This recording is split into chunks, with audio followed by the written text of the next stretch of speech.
আব্দুল্লাহ ইবনু উমর রাদিয়াল্লাহু আনহু হতে বর্ণিত রাসূলুল্লাহ সাল্লাল্লাহু আলাইহি ওয়াসাল্লাম ইউসুফ আলাইহিস সালাম সম্পর্কে বলেন, নিশ্চয়ই মর্যাদাবানের পুত্র মর্যাদাবান, তার পুত্র মর্যাদাবান, তার পুত্র মর্যাদাবান। তারা হলেন ইব্রাহিমের পুত্র ইসহাক, তার পুত্র ইয়াকুব ও তার পুত্র ইউসুফ আলাইহিস সালাম, তাদের উপর শান্তি বর্ষিত হোক। নবীগণের মধ্যে হযরত ইউসুফ আলাইহিস সালাম হলেন একমাত্র নবী যার পুরা কাহিনী একটি মাত্র সূরায় ধারাবাহিকভাবে বর্ণিত হয়েছে। সূরা ইউসুফের ১১১টি আয়াতের মধ্যে ৩ থেকে ১০১ আয়াত পর্যন্ত ৯৯টি আয়াতে ইউসুফের কাহিনী বিবৃত হয়েছে। এছাড়া অন্যত্র কেবল সূরা আনাম ৮৪ এবং সূরা মুমিন ৩৪ আয়াতে তাঁর নাম এসেছে। সত্যনবী এবং শেষ নবী জেনেও কপট ইহুদিরা রাসূলুল্লাহ সাল্লাল্লাহু আলাইহি ওয়াসাল্লাম কে প্রতি পদে পদে কষ্ট দিত এবং পরীক্ষা করার চেষ্টা করত। তাদের সমাজ নেতা ও ধর্ম নেতাদের কাজই ছিল সর্বদা রাসূলুল্লাহ সাল্লাল্লাহু আলাইহি ওয়াসাল্লাম এর বিরুদ্ধে চক্রান্ত করা ও তার বিরুদ্ধে কুৎসা রটনা করা। এ সময় মক্কায় কোনো আহলে কিতাব বসবাস করত না এবং মক্কার লোকেরা ইউসুফ বা অন্য নবীদের সম্পর্কে কিছু জানত না। ফলে মদিনার কুচক্রী ইহুদিদের একটি দল মক্কায় এসে একদা রাসূলুল্লাহ সাল্লাল্লাহু আলাইহি ওয়াসাল্লাম কে প্রশ্ন করল যে, বলুন দেখি, কোন নবী শামে সিরিয়ায় ছিলেন? অতঃপর তার ছেলেকে সেখান থেকে মিশরে বহিষ্কার করা হয়। তাতে ওই ব্যক্তি কেঁদে অন্ধ হয়ে যান। এটি বানোয়াট কথা। কেন না কেবলমাত্র কেঁদে কারো চেয়াক অন্ধ হয় না, এবং এটি নবীগণের মর্যাদার খেলাফ। এ কথার জবাবে অতঃপর সূরা ইউসুফ পুরাটা একত্রে নাজিল হয়। তাদের পণ্ডিতেরা তাওরাত ইনজিলে বর্ণিত উক্ত ঘটনা আগে থেকেই জানত। তাওরাত জবুর ইনজিল সবই ছিল হিব্রু ভাষায় রচিত। আমাদের রাসূল নিজের ভাষাতে লেখা পড়া জানতেন না, অন্যের ভাষা জানা তো দূরের কথা। ইহুদি নেতাদের সূক্ষ্ম পলিসি ছিল এই যে উক্ত বিষয়ে উম্মি নবী মুহাম্মাদের পক্ষে জবাব দেওয়া আদৌ সম্ভবে না। ফলে লোকদের মধ্যে তার নবুয়তের ব্যাপারে সন্দেহ সৃষ্টি হবে এবং তার বিরুদ্ধে প্রোপাগান্ডা জোরদার করা যাবে। বস্তুত তাদের প্রশ্নের উত্তরে ইউসুফ আলাইহিস সালাম ও ইয়াকুব পরিবারের প্রকৃত ঘটনা ওহী মারফত ধারাবাহিকভাবে আল্লাহ তাঁর রাসূলকে বর্ণনা করে দেন, যা ছিল রাসূলের জন্য নিঃসন্দেহে একটি গুরুত্বপূর্ণ মুজেজা। শুধু ইউসুফের ঘটনাই নয়, আদম থেকে ঈসা পর্যন্ত কুরআনে বর্ণিত বাকি ২৪ জন নবী ও তাঁদের কওমের ঘটনাবলী বর্ণনা ছিল শেষ নবী মুহাম্মদ সাল্লাল্লাহু আলাইহি ওয়াসাল্লাম এর অন্যতম উল্লেখযোগ্য মুজেজা। কেন না তাদের কারো সাথে তাঁর সাক্ষাৎ হয়নি। তাদের সম্পর্কে লিখিত কোনো বইপত্র সে যুগে ছিল না, আর তিনি নিজে কারো কাছে কখনো লেখাপড়া শিখেননি। অথচ বিশ্ব ইতিহাসের বিভিন্ন পর্যায়ে বিভিন্ন সময়ে ঘটে যাওয়া বিগত যুগের শিক্ষণীয় ঘটনাবলী তিনি অত্যন্ত সুন্দরভাবে উম্মতকে শুনিয়ে গেছেন কুরআনের মাধ্যমে। এগুলি তাঁর নবুয়তের অন্যতম প্রধান দলিল ছিল। এরপরেও খাস করে ইউসুফ আলাইহিস সালাম ও তাঁর পিতা ইয়াকুব আলাইহিস সালাম এর পরিবারের ঘটনাবলী ছিল বিগত ইতিহাসের এক অনন্য সাধারণ ঘটনা, যার প্রয়োজনীয় অংশগুলি গুছিয়ে একত্রিতভাবে উপস্থাপন করাই হল সূরা ইউসুফের অতুলনীয় বৈশিষ্ট্য। আল্লাহ বলেন, আমরা একে আরবি কুরআন হিসাবে নাজিল করেছি যাতে তোমরা বুঝতে পারো। এর অন্যতম কারণ ছিল এই যে ইউসুফ আলাইহিস সালাম এর কাহিনী যারা জানতে চেয়েছিল তারা ছিল আরবীয় ইহুদি এবং মক্কার কুরাইশ নেতৃবৃন্দ। তাই তাদের বোধগম্য হিসাবে আরবি ভাষায় উক্ত কাহিনী বর্ণনা করা হয়েছে এবং আরবিতেই সমগ্র কুরআন নাজিল করা হয়েছে। এতে একদিকে যেমন ভাষাগর্বী আরবরা কুরআনের অপূর্ব ভাষা শৈলীর কাছে হার মেনেছে, অন্যদিকে তেমনি কিতাবধারী ইহুদিনা ছাড়া পণ্ডিতেরা কুরআনের বিষয়বস্তু ও বক্তব্য সমূহের সত্যতা ও সারবত্তা উপলব্ধি করে নিশ্চুপ হয়েছে। মক্কায় কোনো ইহুদিনা ছাড়া বাস করত না। ইউসুফ ও ইয়াকুব পরিবারের ঘটনা মক্কায় প্রসিদ্ধ ছিল না এবং মক্কার কেউ এ বিষয়ে অবগত ছিল না। তাহলে সূরা ইউসুফ কেন মক্কায় নাজিল হল? এর জবাব এই যে রাসূলুল্লাহ সাল্লাল্লাহু আলাইহি ওয়াসাল্লাম এর আবির্ভাবের সংবাদ মদিনায় পৌঁছে গেলে সেখানকার ইহুদিনা ছাড়া নেতৃবর্গ তাওরাত ইনজিলের ভবিষ্যদ্বাণী অনুযায়ী তাঁকে ঠিকই চিনে ফেলে, কিন্তু অহংকার বশে মানতে অস্বীকার করে এবং তাঁর বিরুদ্ধে ষড়যন্ত্র ও চক্রান্তের জাল বুনতে শুরু করে। সে মোতাবেক শেষ নবী সাল্লাল্লাহু আলাইহি ওয়াসাল্লাম যাতে মদিনায় হিজরত করতে না পারেন এবং মক্কাতেই তাকে শেষ করে ফেলা যায়, সেই কপট উদ্দেশ্য নিয়ে তাদের এক দল ধুরন্ধর লোক মক্কায় প্রেরিত হয়। তারা এসে অস্পষ্ট ভঙ্গিতে প্রশ্ন করতে লাগল যে, বলুন কোন নবীর এক পুত্রকে শাম হতে মিশরে স্থানান্তরিত করা হয়, কোন নবী সন্তানের বিরহ বেদনায় কেঁদে কেঁদে অন্ধ হয়ে যান ইত্যাদি। জিজ্ঞাসার জন্য এ ঘটনাটি বাছাই করার অন্যতম কারণ ছিল এই যে, এ ঘটনাটি মক্কায় ছিল অপরিচিত এবং একটি সম্পূর্ণ নতুন বিষয়। অতএব মক্কার লোকেরা যে বিষয়ে জানে না, সে বিষয়ে উম্মি নবী মুহাম্মাদের জানার প্রশ্নই ওঠে না। ফলে নিশ্চয়ই তিনি বলতে পারবেন না এবং অবশ্যই তিনি অপদস্থ হবেন। তখন মক্কার কাফেরদের কাছে এ কথা রটিয়ে দেওয়া সম্ভব হবে যে মুহাম্মদ কোন নবী নন, তিনি একজন ভণ্ড ও মতলববাজ লোক। বাপদাদার ধর্মের বিরোধিতা করার কারণে তখন লোকেরা তাকে হয়তো পিটিয়ে মেরে ফেলবে। যাই হোক, ইহুদিদের এ কূটচাল ও কপট উদ্দেশ্য সফল হয়নি। তাদের প্রশ্নের পরিপ্রেক্ষিতে সূরা ইউসুফ নাজিল হয় এবং তাতে ইউসুফ ও ইয়াকুব পরিবারের ঘটনাবলী এমন নিখুঁতভাবে পরিবেশিত হয় যা তাওরাত ও ইনজিলেও ছিল না। বস্তুত এটি ছিল শেষ নবী সাল্লাল্লাহু আলাইহি ওয়াসাল্লাম এর একটি প্রকাশ্য মুজেজা। ইউসুফ আলাইহিস সালাম এর পিতা ছিলেন ইয়াকুব ইবনে ইসহাক ইবনে ইব্রাহিম আলাইহিস সালাম। তারা সবাই কেনান বা ফিলিস্তিনের হেবরন এলাকার বাসিন্দা ছিলেন। ইয়াকুব আলাইহিস সালাম এর দ্বিতীয় স্ত্রীর গর্ভে জন্মগ্রহণ করেন ইউসুফ ও বেনিয়ামিন। শেষোক্ত সন্তান জন্মের পরপরই তার মা মৃত্যুবরণ করেন।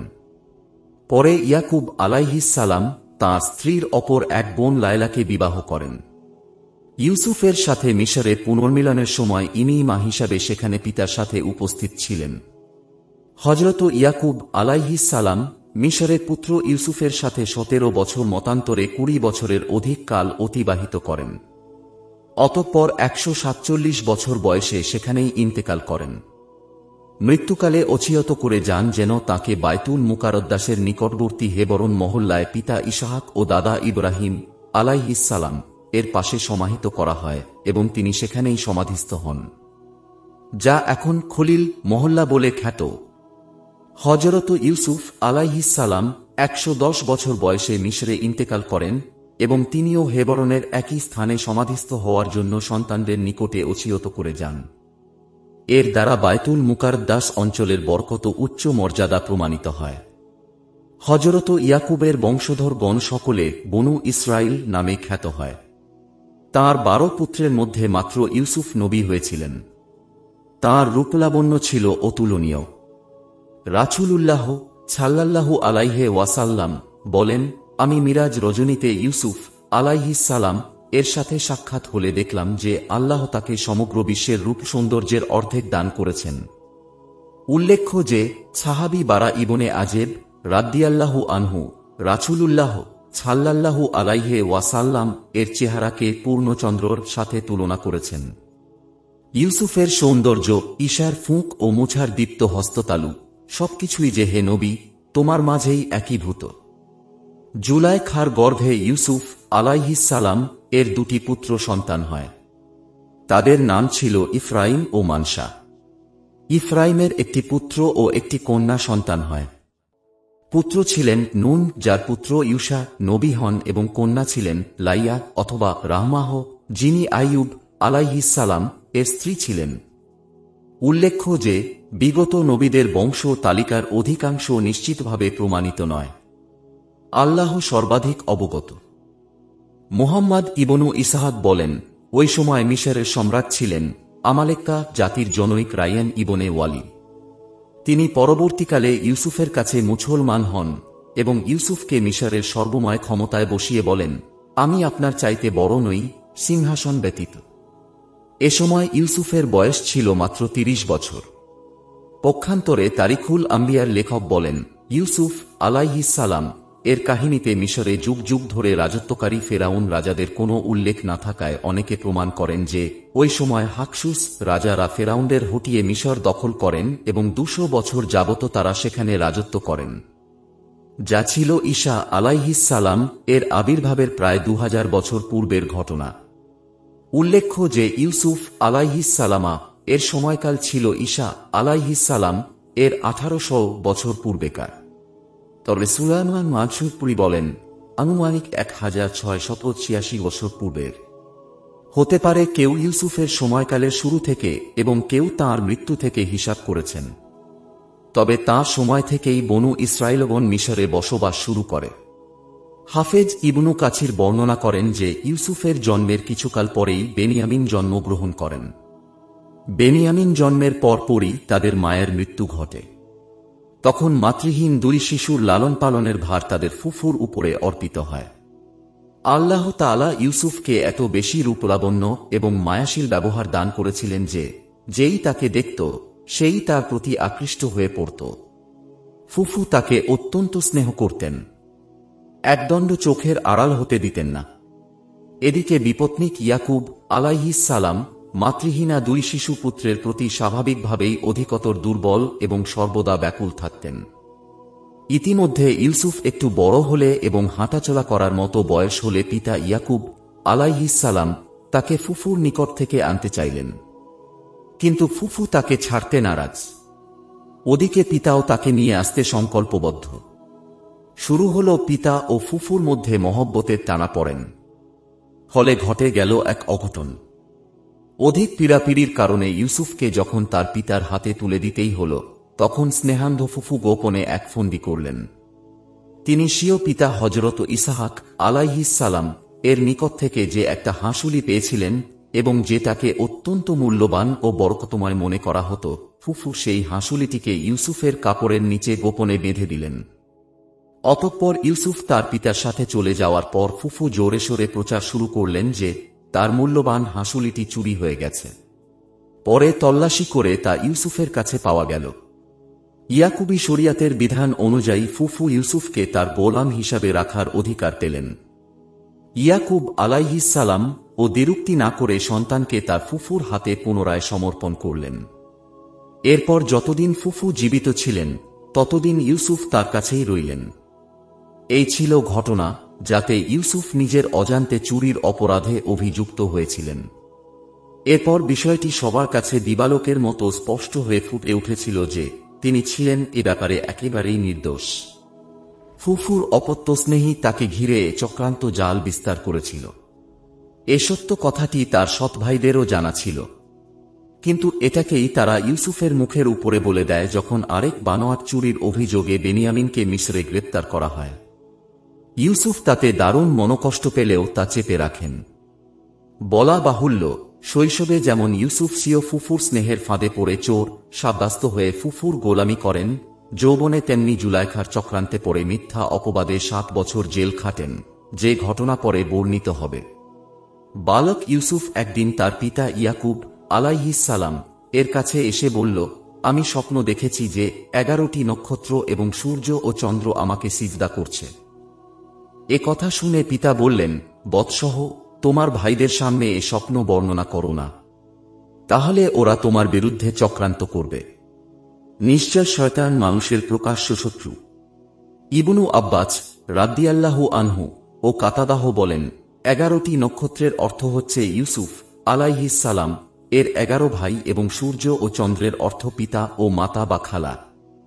বস্তুত এ স্বপ্নের ব্যাখ্যা প্রকাশ পায় যখন মিশরে পিতাপুত্রের মিলন হয়। উল্লেখ্য যে স্বপ্ন ব্যাখ্যা করা জ্ঞানের একটি পৃথক শাখা। হযরত ইব্রাহিম, ইসহাক ও ইয়াকুব সকলে এ বিষয়ে পারদর্শী ছিলেন। সম্ভবত এ কারণেই ইয়াকুব আলাইহিসসালাম নিশ্চিত ধারণা করেছিলেন যে বালক ইউসুফ একদিন নবী হবে। হযরত ইউসুফকেও আল্লাহ এ ক্ষমতা দান করেছিলেন। যেমন আল্লাহ এদিকে ইঙ্গিত দিয়ে বলেন, এমনিভাবে তোমার পালনকর্তা তোমাকে মনোনীত করবেন নবী হিসাবে এবং তোমাকে শিক্ষা দিবেন বাণীসমূহের অর্থাৎ স্বপ্নাদিষ্ট বাণীসমূহের নিগুতত্ত্ব এবং পূর্ণ করবেন স্বীয় অনুগ্রহসমূহ, যেমন মিশরের রাজত্ব, সর্বোচ্চ সম্মান ও ধনসম্পদ লাভ এবং পিতার সাথে মিলন প্রভৃতি তোমার প্রতি ও ইয়াকুব পরিবারের প্রতি, যেমন তিনি পূর্ণ করেছিলেন ইতিপূর্বে তোমার পিতৃপুরুষ ইব্রাহিম ও ইসহাকের প্রতি। নিশ্চয়ই তোমার পালনকর্তা সর্বজ্ঞ ও প্রজ্ঞাময়। উপরোক্ত 5 ও 6 আয়াতে নিম্নোক্ত বিষয়গুলি ফুটে ওঠে।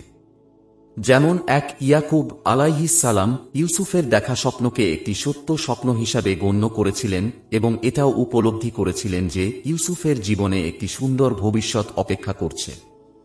সেজন্য তার জীবনে আসতে পারে কঠিন পরীক্ষাসমূহ। 2. ভালো স্বপ্নের কথা এমন লোকের কাছে বলা উচিত নয় যারা তার হিতাকাঙ্ক্ষী নয়।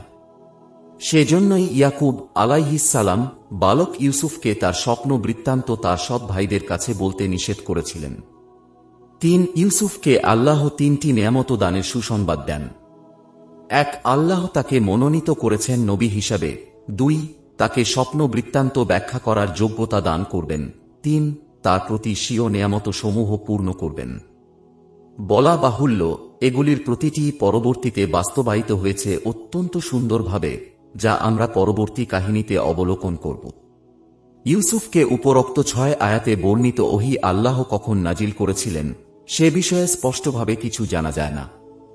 তবে 15 আয়াতের মর্মে বোঝা যায় যে তাকে কূপে নিক্ষেপ করার আগেই উপরোক্ত ওহীর মাধ্যমে তাকে সান্ত্বনা দেওয়া হয়। এটি নবুয়তের ওহীর কালাম ছিল না, বরং এটি ছিল মুসার মায়ের কাছে ওহী করার ন্যায় ওহিয়ে ইলহাম। কেননা নবুয়তের ওহী সাধারণত 40 বছর বয়সে হয়ে থাকে। এটা একটা স্বভাবগত রীতি যে মাতা ভাইয়েরা সাধারণত পরস্পরের বিদ্বেষী হয়ে থাকে। সম্ভবত এই বিদ্বেষ যাতে মাথাচাড়া না দেয় সে কারণে ইয়াকুব আলাইহিস সালাম একই শ্বশুরের পরপর 3 মেয়েকে বিয়ে করেছিলেন। এরপরেও শ্বশুর ছিলেন আপন মামু। পরস্পরে রক্ত সম্পর্কীয় এবং ঘনিষ্ঠ নিকটাত্মীয় হওয়া সত্ত্বেও এবং নবী পরিবারের সার্বক্ষণিক দিনী পরিবেশ ও নৈতিক প্রশিক্ষণ থাকা সত্ত্বেও বৈমাত্রে হিংসার কবল থেকে ইয়াকুব আলাইহিস সালাম এর দ্বিতীয় পক্ষের সন্তানেরা রক্ষা পায়নি। তাই বলা চলে যে ইউসুফের প্রতি তার সৎ ভাইদের হিংসার প্রথম কারণ ছিল বৈমাত্রেয় বিদ্বেষ। দ্বিতীয় কারণ ছিল সদ্য মাতৃহীন শিশু হওয়ার কারণে তাদের দুভাইয়ের প্রতি পিতার স্বভাবগত স্নেহের আধিক্য। তৃতীয় কারণ ছিল ইউসুফের অতুলনীয় রূপলাবণ্য, অনিম্ন সুন্দর দেহসৌষ্ঠব, আকর্ষণীয় ব্যবহার মাধুর্য এবং অনন্য সাধারণ চারিত্রিক বৈশিষ্ট্য। চতুর্থ, ইউসুফের স্বপ্নবৃত্তান্তের কথা যে কোনোভাবেই হোক তাদের কানে পৌঁছে যাওয়া। বলা চলে যে শেষ কারণটি তাদের হিংসার আগুনে ঘৃতাহুতি দেয় এবং তাকে দুনিয়ার বুক থেকে সরিয়ে দেওয়ার শয়তানি চক্রান্তের দ্বারা প্ররোচিত হয়। কিন্তু শয়তান যতই চক্রান্ত করুক, আল্লাহ বলেন শয়তানের চক্রান্ত সর্বদাই দুর্বল হয়ে থাকে। ইউসুফের মধ্যে ভবিষ্যৎ নবুয়ত লুকিয়ে আছে বুঝতে পেরেই ইয়াকুব আলাইহিস সালাম তার প্রতি অধিক স্নেহশীল ছিলেন, আর সে কারণে সৎ ভাইয়েরাও ছিল অধিক হিংসাপরায়ণ। বস্তুত এই হিংসাত্মক আচরণের মধ্যেই লুকিয়েছিল ইউসুফের ভবিষ্যৎ উন্নতির সোপান। 10 জন মাতা ভাই মিলে ইউসুফকে হত্যার ষড়যন্ত্র বাস্তবায়নের জন্য তাকে জঙ্গলে নিয়ে যাওয়ার উদ্দেশ্য প্রতারণার আশ্রয় নিল। তারা একদিন পিতা ইয়াকুব আলাইহিস সালাম এর কাছে এসে ইউসুফকে সাথে নিয়ে পার্শ্ববর্তী জঙ্গলে আনন্দ ভ্রমণে যাবার প্রস্তাব করল। তারা পিতাকে বলল যে আপনি তাকে আগামীকাল আমাদের সাথে প্রেরণ করুন। সে আমাদের সঙ্গে যাবে, তৃপ্তিসহ খাবে আর খেলাধুলা করবে এবং আমরা অবশ্যই তার রক্ষণাবেক্ষণ করব। জবাবে পিতা বললেন, আমার ভয় হয় যে তোমরা তাকে নিয়ে যাবে আর কোনো এক অসতর্ক মুহূর্তে তাকে বাঘে খেয়ে ফেলবে। তারা বলল, আমরা এতগুলো ভাই থাকতে তাকে বাঘে খেয়ে ফেলবে, তাহলে তো আমাদের সবই শেষ হয়ে যাবে। উল্লেখ্য যে কেনান অঞ্চলে সে সময় বাঘের প্রাদুর্ভাব ছিল। হযরত আব্দুল্লাহ ইবনে আব্বাস রাদিয়াল্লাহু আনহু প্রমুখাত বর্ণিত হয়েছে যে ইয়াকুব আলাইহিস সালাম পূর্বরাতে স্বপ্ন দেখেছিলেন যে তিনি পাহাড়ের উপরে আছেন। নিচে পাহাড়ের পাদদেশে ইউসুফ খেলা করছে। হঠাৎ 10টি বাঘ এসে তাকে ঘেরাও করে ফেলে এবং আক্রমণ করতে উদ্যত হয়, কিন্তু তাদের মধ্যকার একটি বাঘ এসে তাকে মুক্ত করে দেয়। অতঃপর ইউসুফ মাটির ভিতরে লুকিয়ে যায়। ইবনু আব্বাস রাদিয়াল্লাহু আনহু বলেন যে উক্ত স্বপ্নের ব্যাখ্যা অনুযায়ী ইয়াকুব আলাইহিস সালাম তার 10 পুত্রকেই 10 বাঘ গণ্য করেছিলেন, কিন্তু তাদের কাছে রূপকভাবে সেটা পেশ করেন যাতে তারা বুঝতে না পারে। যাই হোক, ছেলেদের পীড়াপিড়িতে অবশেষে তিনি রাজি হলেন, কিন্তু তাদের কাছ থেকে অঙ্গীকার নিলেন যাতে তারা ইউসুফকে কোনো রূপ কষ্ট না দেয় এবং তার প্রতি সর্বদা খেয়াল রাখে। অতঃপর তিনি জ্যেষ্ঠ পুত্র ইয়াহুদা বা রুবিলের হাতে ইউসুফকে সোপর্দ করলেন এবং বললেন, তুমি এর খাওয়া দাওয়া ও অন্যান্য সকল ব্যাপারে দেখাশোনা করবে। কিন্তু জঙ্গলে পৌঁছেই শয়তানি চক্রান্ত বাস্তবায়নের জন্য তার তর হয়ে উঠল। তারা ইউসুফকে হত্যা করার জন্য প্রস্তুত হল। তখন বড় ভাই ইয়াহুদা তাদের বাধা দিল এবং পিতার নিকটে তাদের অঙ্গীকারের কথা স্মরণ করিয়ে দিল। কিন্তু শয়তান তাদেরকে আরো বেশি জেদি করে তুলল। অবশেষে বড় ভাই একা পেরে না উঠে প্রস্তাব করল, বেশ, তবে ওকে হত্যা না করে বরং ওই দূরের একটা পরিত্যক্ত কুয়ায় ফেলে দাও, যাতে কোনো পথিক এসে ওকে উঠিয়ে নিয়ে যায়। তাতে তোমাদের দুটো লাভ হবে। এক, সে পিতার কাছ থেকে দূরে চলে যাবে ও তোমরা তখন পিতার নিকটবর্তী হবে। দুই, নিরপরাধ বালককে হত্যা করার পাপ থেকে তোমরা বেঁচে যাবে। নিশ্চয়ই ইউসুফ ও তার ভাইদের কাহিনীতে জিজ্ঞাসুদের জন্য রয়েছে নিদর্শনাবলী। যখন তারা বলল, অবশ্যই ইউসুফ ও তার ভাই আমাদের পিতার কাছে আমাদের চাইতে অধিক প্রিয়, অথচ আমরা একটা ঐক্যবদ্ধ শক্তি বিশেষ, নিশ্চয়ই আমাদের পিতা স্পষ্ট ভ্রান্তিতে রয়েছেন। তোমরা ইউসুফকে হত্যা করো অথবা তাকে কোথাও ফেলে আসো, এতে শুধু তোমাদের প্রতি তোমাদের পিতার মনোযোগ নিবিষ্ট হবে এবং এরপর তোমরাই পিতার নিকটে যোগ্য বিবেচিত হয়ে থাকবে। তখন তাদের মধ্যেকার একজন বড় ভাই বলে উঠল, তোমরা ইউসুফকে হত্যা করো না, বরং ফেলে দাও তাকে অন্ধকূপে, যাতে কোনো পথিক তাকে উঠিয়ে নিয়ে যায়, যদি একান্তই তোমাদের কিছু করতে হয়। বড় ভাইয়ের কথায় সবাই একমত হয়ে ইউসুফকে কুয়ার ধারে নিয়ে গেল। এ সময় তারা তার গায়ের জামা খুলে নিল। নিঃসন্দেহে ধরে নেওয়া যায় যে এ সময় 6 কি 7 বছরের কচি বালক ইউসুফ তার ভাইদের কাছে নিশ্চয়ই কান্নাকাটি করে প্রাণ ভিক্ষা চেয়েছিল। কিন্তু শয়তান তাদেরকে হিংসায় উন্মত্ত করে দিয়েছিল। এই কঠিন মুহূর্তে ইউসুফকে সান্ত্বনা দেওয়ার জন্য আল্লাহ তার নিকটে ওহী নাজিল করেন। নিঃসন্দেহে এটি নবুয়তের ওহী ছিল না, কেননা সাধারণত 40 বছর বয়স হওয়ার পূর্বে আল্লাহ কাউকে নবী করেন না। এ ওহী ছিল সেই রূপ, যে রূপ ওহী বা ইলহাম এসেছিল শিশু মুছার মায়ের কাছে মুছাকে বাক্সে ভরে নদীতে ভাসিয়ে দেবার জন্য। এ সময়কার মর্মন্তুদ অবস্থা আল্লাহ বর্ণনা করেন এভাবে, যখন তারা তাকে নিয়ে চলল এবং অন্ধকূপে নিক্ষেপ করতে একমত হল, এমতাবস্থায় আমি তাকে ইউসুফকে ওহী ইলহাম করলাম যে এমন একটা দিন আসবে যখন অবশ্যই তুমি তাদেরকে তাদের এ কুকর্মের কথা অবহিত করবে, অথচ তারা তোমাকে চিনতে পারবে না। ইমাম কুরতুবী বলেন যে কূপে নিক্ষিপ্ত হওয়ার পূর্বেই অথবা পরে ইউসুফকে সান্ত্বনা ও মুক্তির সুসংবাদ দিয়ে এ ওহী নাজিল হয়েছিল। ইউসুফকে তার ভাইয়েরা কূপে নিক্ষেপ করল, সেখানেও আল্লাহ তাকে সাহায্য করলেন। তিনি কুয়ার নিচে একখণ্ড পাথরের উপরে স্বচ্ছন্দে বসে পড়লেন। বড় ভাই ইয়াহুদা গোপনে তার জন্য দৈনিক একটা পাত্রের মাধ্যমে উপর থেকে খাদ্য ও পানীয় নামিয়ে দিত এবং দূর থেকে সর্বক্ষণ তদারকি করত। ইউসুফকে অন্ধকূপে ফেলে দিয়ে একটা ছাগল ছানা জবেহ করে তার রক্ত ইউসুফের পরিত্যক্ত জামায় মাখিয়ে তারা সন্ধ্যায় বাড়ি ফিরল এবং কাঁদতে কাঁদতে পিতার কাছে হাজির হয়ে ইউসুফকে বাঘে নিয়ে গেছে বলে কৈফিয়ত পেশ করল। প্রমাণ স্বরূপ তারা ইউসুফের রক্ত মাখা জামা পেশ করল। হতভাগারা এটা বুঝেনি যে বাঘে নিয়ে গেলে জামাটা খুলে রেখে যায় না, আর খুললেও বাঘের নখের আঁচড়ে জামা ছিন্ন ভিন্ন হয়ে যাবার কথা। তাছাড়া যে পিতার কাছে তারা মিথ্যা কৈফিয়ত পেশ করছে তিনি একজন নবী, ওহীর মাধ্যমে তিনি সবই জানতে পারবেন। কিন্তু হিংসায় অন্ধ হয়ে গেলে মানুষ সবকিছু ভুলে যায়। ইউসুফের ভাইদের দেওয়া কৈফিয়ত ও পিতার প্রতিক্রিয়া আল্লাহ বর্ণনা করেন। তারা ভাইয়েরা রাতের বেলায় কাঁদতে কাঁদতে পিতার কাছে এল এবং বলল, হে পিতা, আমরা দৌড় প্রতিযোগিতা করছিলাম এবং ইউসুফকে আসবাবপত্রের কাছে বসিয়ে রেখেছিলাম। এমতাবস্থায় তাকে বাঘে খেয়ে ফেলেছে। আপনি তো আমাদেরকে বিশ্বাস করবেন না, যদিও আমরা সত্যবাদী।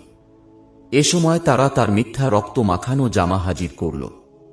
এটা দেখে অবিশ্বাস করে ইয়াকুব বললেন, কখনো নয়, বরং তোমাদের মন তোমাদের জন্য একটা কথা তৈরি করে দিয়েছে। এখন আর করার কিছুই নেই, অতএব সবর করাই শ্রেয়। তোমরা যা কিছু বললে তাতে আল্লাহ আমার একমাত্র সাহায্যস্থল। সিরিয়া থেকে মিশরে যাওয়ার পথে একটি ব্যবসায়ী কাফেলা পথ ভুলে জঙ্গলের মধ্যে উক্ত পরিত্যক্ত কুয়ার নিকটে এসে তাঁবু ফেলে। তারা পানির সন্ধানে তাতে বালতি নিক্ষেপ করল, কিন্তু বালতিতে উঠে এল তরতাজা সুন্দর একটি বালক ইউসুফ। সাধারণ দৃষ্টিতে এটি একটি বিচ্ছিন্ন ঘটনা মনে হলেও সবকিছুই ছিল আল্লাহর পূর্ব পরিকল্পিত এবং পরস্পর সংযুক্ত অটুট ব্যবস্থাপনারই অংশ। ইউসুফকে উদ্ধার করার জন্যই আল্লাহ উক্ত কাফেলাকে পথ ভুলিয়ে এখানে এনেছেন। তার গোপন রহস্য বুঝবার সাধ্য বান্দার নেই। আবু বকর ইবনু আয়াশ বলেন, ইউসুফ কুয়াতে 3 দিন ছিলেন, কিন্তু আহলে কিতাবগণ বলেন সকালে নিক্ষেপের পর সন্ধ্যার আগেই ব্যবসায়ী কাফেলা তাকে তুলে নেয়। আল্লাহ সর্বাধিক অবগত। কাফেলার মধ্যকার জনৈক ব্যক্তির নিক্ষিপ্ত বালতিতে ইউসুফ উপরে উঠে আসেন। অনিন্দ সুন্দর বালক দেখে সে আনন্দে আত্মহারা হয়ে বলে উঠল, কি আনন্দের কথা! এ যে একটি বালক! এরপর তারা তাকে মালিকবিহীন পণ্যদ্রব্য মনে করে লুকিয়ে ফেলল। কেননা সে যুগে মানুষ কেনা বেচা হতো, কিন্তু তারা গোপন করতে পারল না, কারণ ইতিমধ্যে ইউসুফের বড় ভাই এসে কুয়ায় তাকে না পেয়ে অনতি দূরে কাফেলার খোঁজ পেয়ে গেল। তখন সে কাফেলার কাছে গিয়ে বলল, ছেলেটি আমাদের পলাতক গোলাম, তোমরা ওকে আমাদের কাছ থেকে খরিদ করে নিতে পারো। কাফেলা ভাবল খরিদ করে না নিলে চোর সাব্যস্ত হয়ে যেতে পারি। অতএব তারা 10 ভাইকে হাতে গণা কয়েকটি দিরহাম দিয়ে নিতান্ত সস্তা মূল্যে ইউসুফকে খরিদ করে নিল। এর দ্বারা ইউসুফের ভাইদের 2টি উদ্দেশ্য ছিল। 1, যাতে ইউসুফ তার বাপ ভাইদের নাম করে পুনরায় বাড়ি ফিরে আসার সুযোগ না পায়। 2, যাতে ইউসুফ দেশান্তরী হয়ে যায় ও অন্যের কৃতদাস হয়ে জীবন অতিবাহিত করে এবং কখনো দেশে ফিরতে না পারে। এই সময়কার দৃশ্য কল্পনা করতেও গা শিউরে ওঠে। নিজের ভাইয়েরা ইউসুফকে পরদেশী কাফেলার হাতে তাদের পলাতক গোলাম হিসাবে বিক্রি করে দিচ্ছে। নবীপুত্র ইউসুফের মনের অবস্থা ওই সময় কেমন হচ্ছিল কল্পনা করা যায় কি? বালক ইউসুফ ওই সময় বাড়ি যাওয়ার জন্য কান্নাকাটি করাই ছিল স্বাভাবিক, কিন্তু তেমন কোনো কথা কুরআনে বর্ণিত হয়নি। তাতে মনে হয় বিক্রয়ের ঘটনাটি তার অগোচরে ঘটেছিল। ভাইদের সাথে পুনরায় দেখা হয়নি, আল্লাহ সর্বাধিক অবগত। ইউসুফকে কুয়া থেকে উদ্ধার ও পরে পলাতক গোলাম হিসাবে স্বল্পমূল্যে বিক্রয় করে দেবার ঘটনা আল্লাহর ভাষায় নিম্নরূপ। অতঃপর একটা কাফেলা এলো এবং তারা তাদের পানি সংগ্রহকারীকে পাঠাল। সে বালতি নিক্ষেপ করল। বালতিতে ইউসুফের উঠে আসা দেখে সে খুশিতে বলে উঠল, কি আনন্দের কথা! এ যে একটি বালক! অতঃপর তারা তাকে পণ্যদ্রব্য গণ্য করে গোপন করে ফেলল। আল্লাহ ভালোই জানেন যা কিছু তারা করেছিল।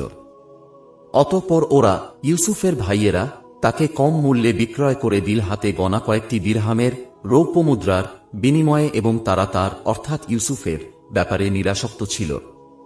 মূলত ইউসুফকে দূরে সরিয়ে দেওয়াই তাদের উদ্দেশ্য ছিল। অন্ধকূপ থেকে উদ্ধার পাওয়ার পর ব্যবসায়ী কাফেলা তাকে বিক্রির জন্য মিশরের বাজারে উপস্থিত করল। মানুষ কেনাবেচার সেই হাটে এই অনিন্দ সুন্দর বালককে দেখে বড় বড় ধনশালী খরিদ্দাররা রীতিমতো প্রতিযোগিতা শুরু করল। কিন্তু আল্লাহ পাক তাকে মর্যাদার স্থানে সমুন্নত করতে চেয়েছিলেন। তাই সব খরিদ্দারকে ডিঙিয়ে মিশরের তৎকালীন অর্থ ও রাজস্বমন্ত্রী কিতফির তাকে বহুমূল্য দিয়ে খরিদ করে নিলেন। কিতফির ছিলেন নিঃসন্তান। মিশরের অর্থমন্ত্রীর উপাধি ছিল আজিজ বা আজিজ মিশর। ইউসুফকে ক্রয় করে এনে তিনি তাকে স্বীয় স্ত্রীর হাতে সমর্পণ করলেন এবং বললেন, একই সন্তানের ন্যায় উত্তম রূপে লালন পালন করো, এর থাকার জন্য উত্তম ব্যবস্থা করো, ভবিষ্যতে সে আমাদের কল্যাণে আসবে। বস্তুত ইউসুফের কমনীয় চেহারা ও নম্রভদ্র ব্যবহারে তাদের মধ্যে সন্তানের মমতা জেগে ওঠে।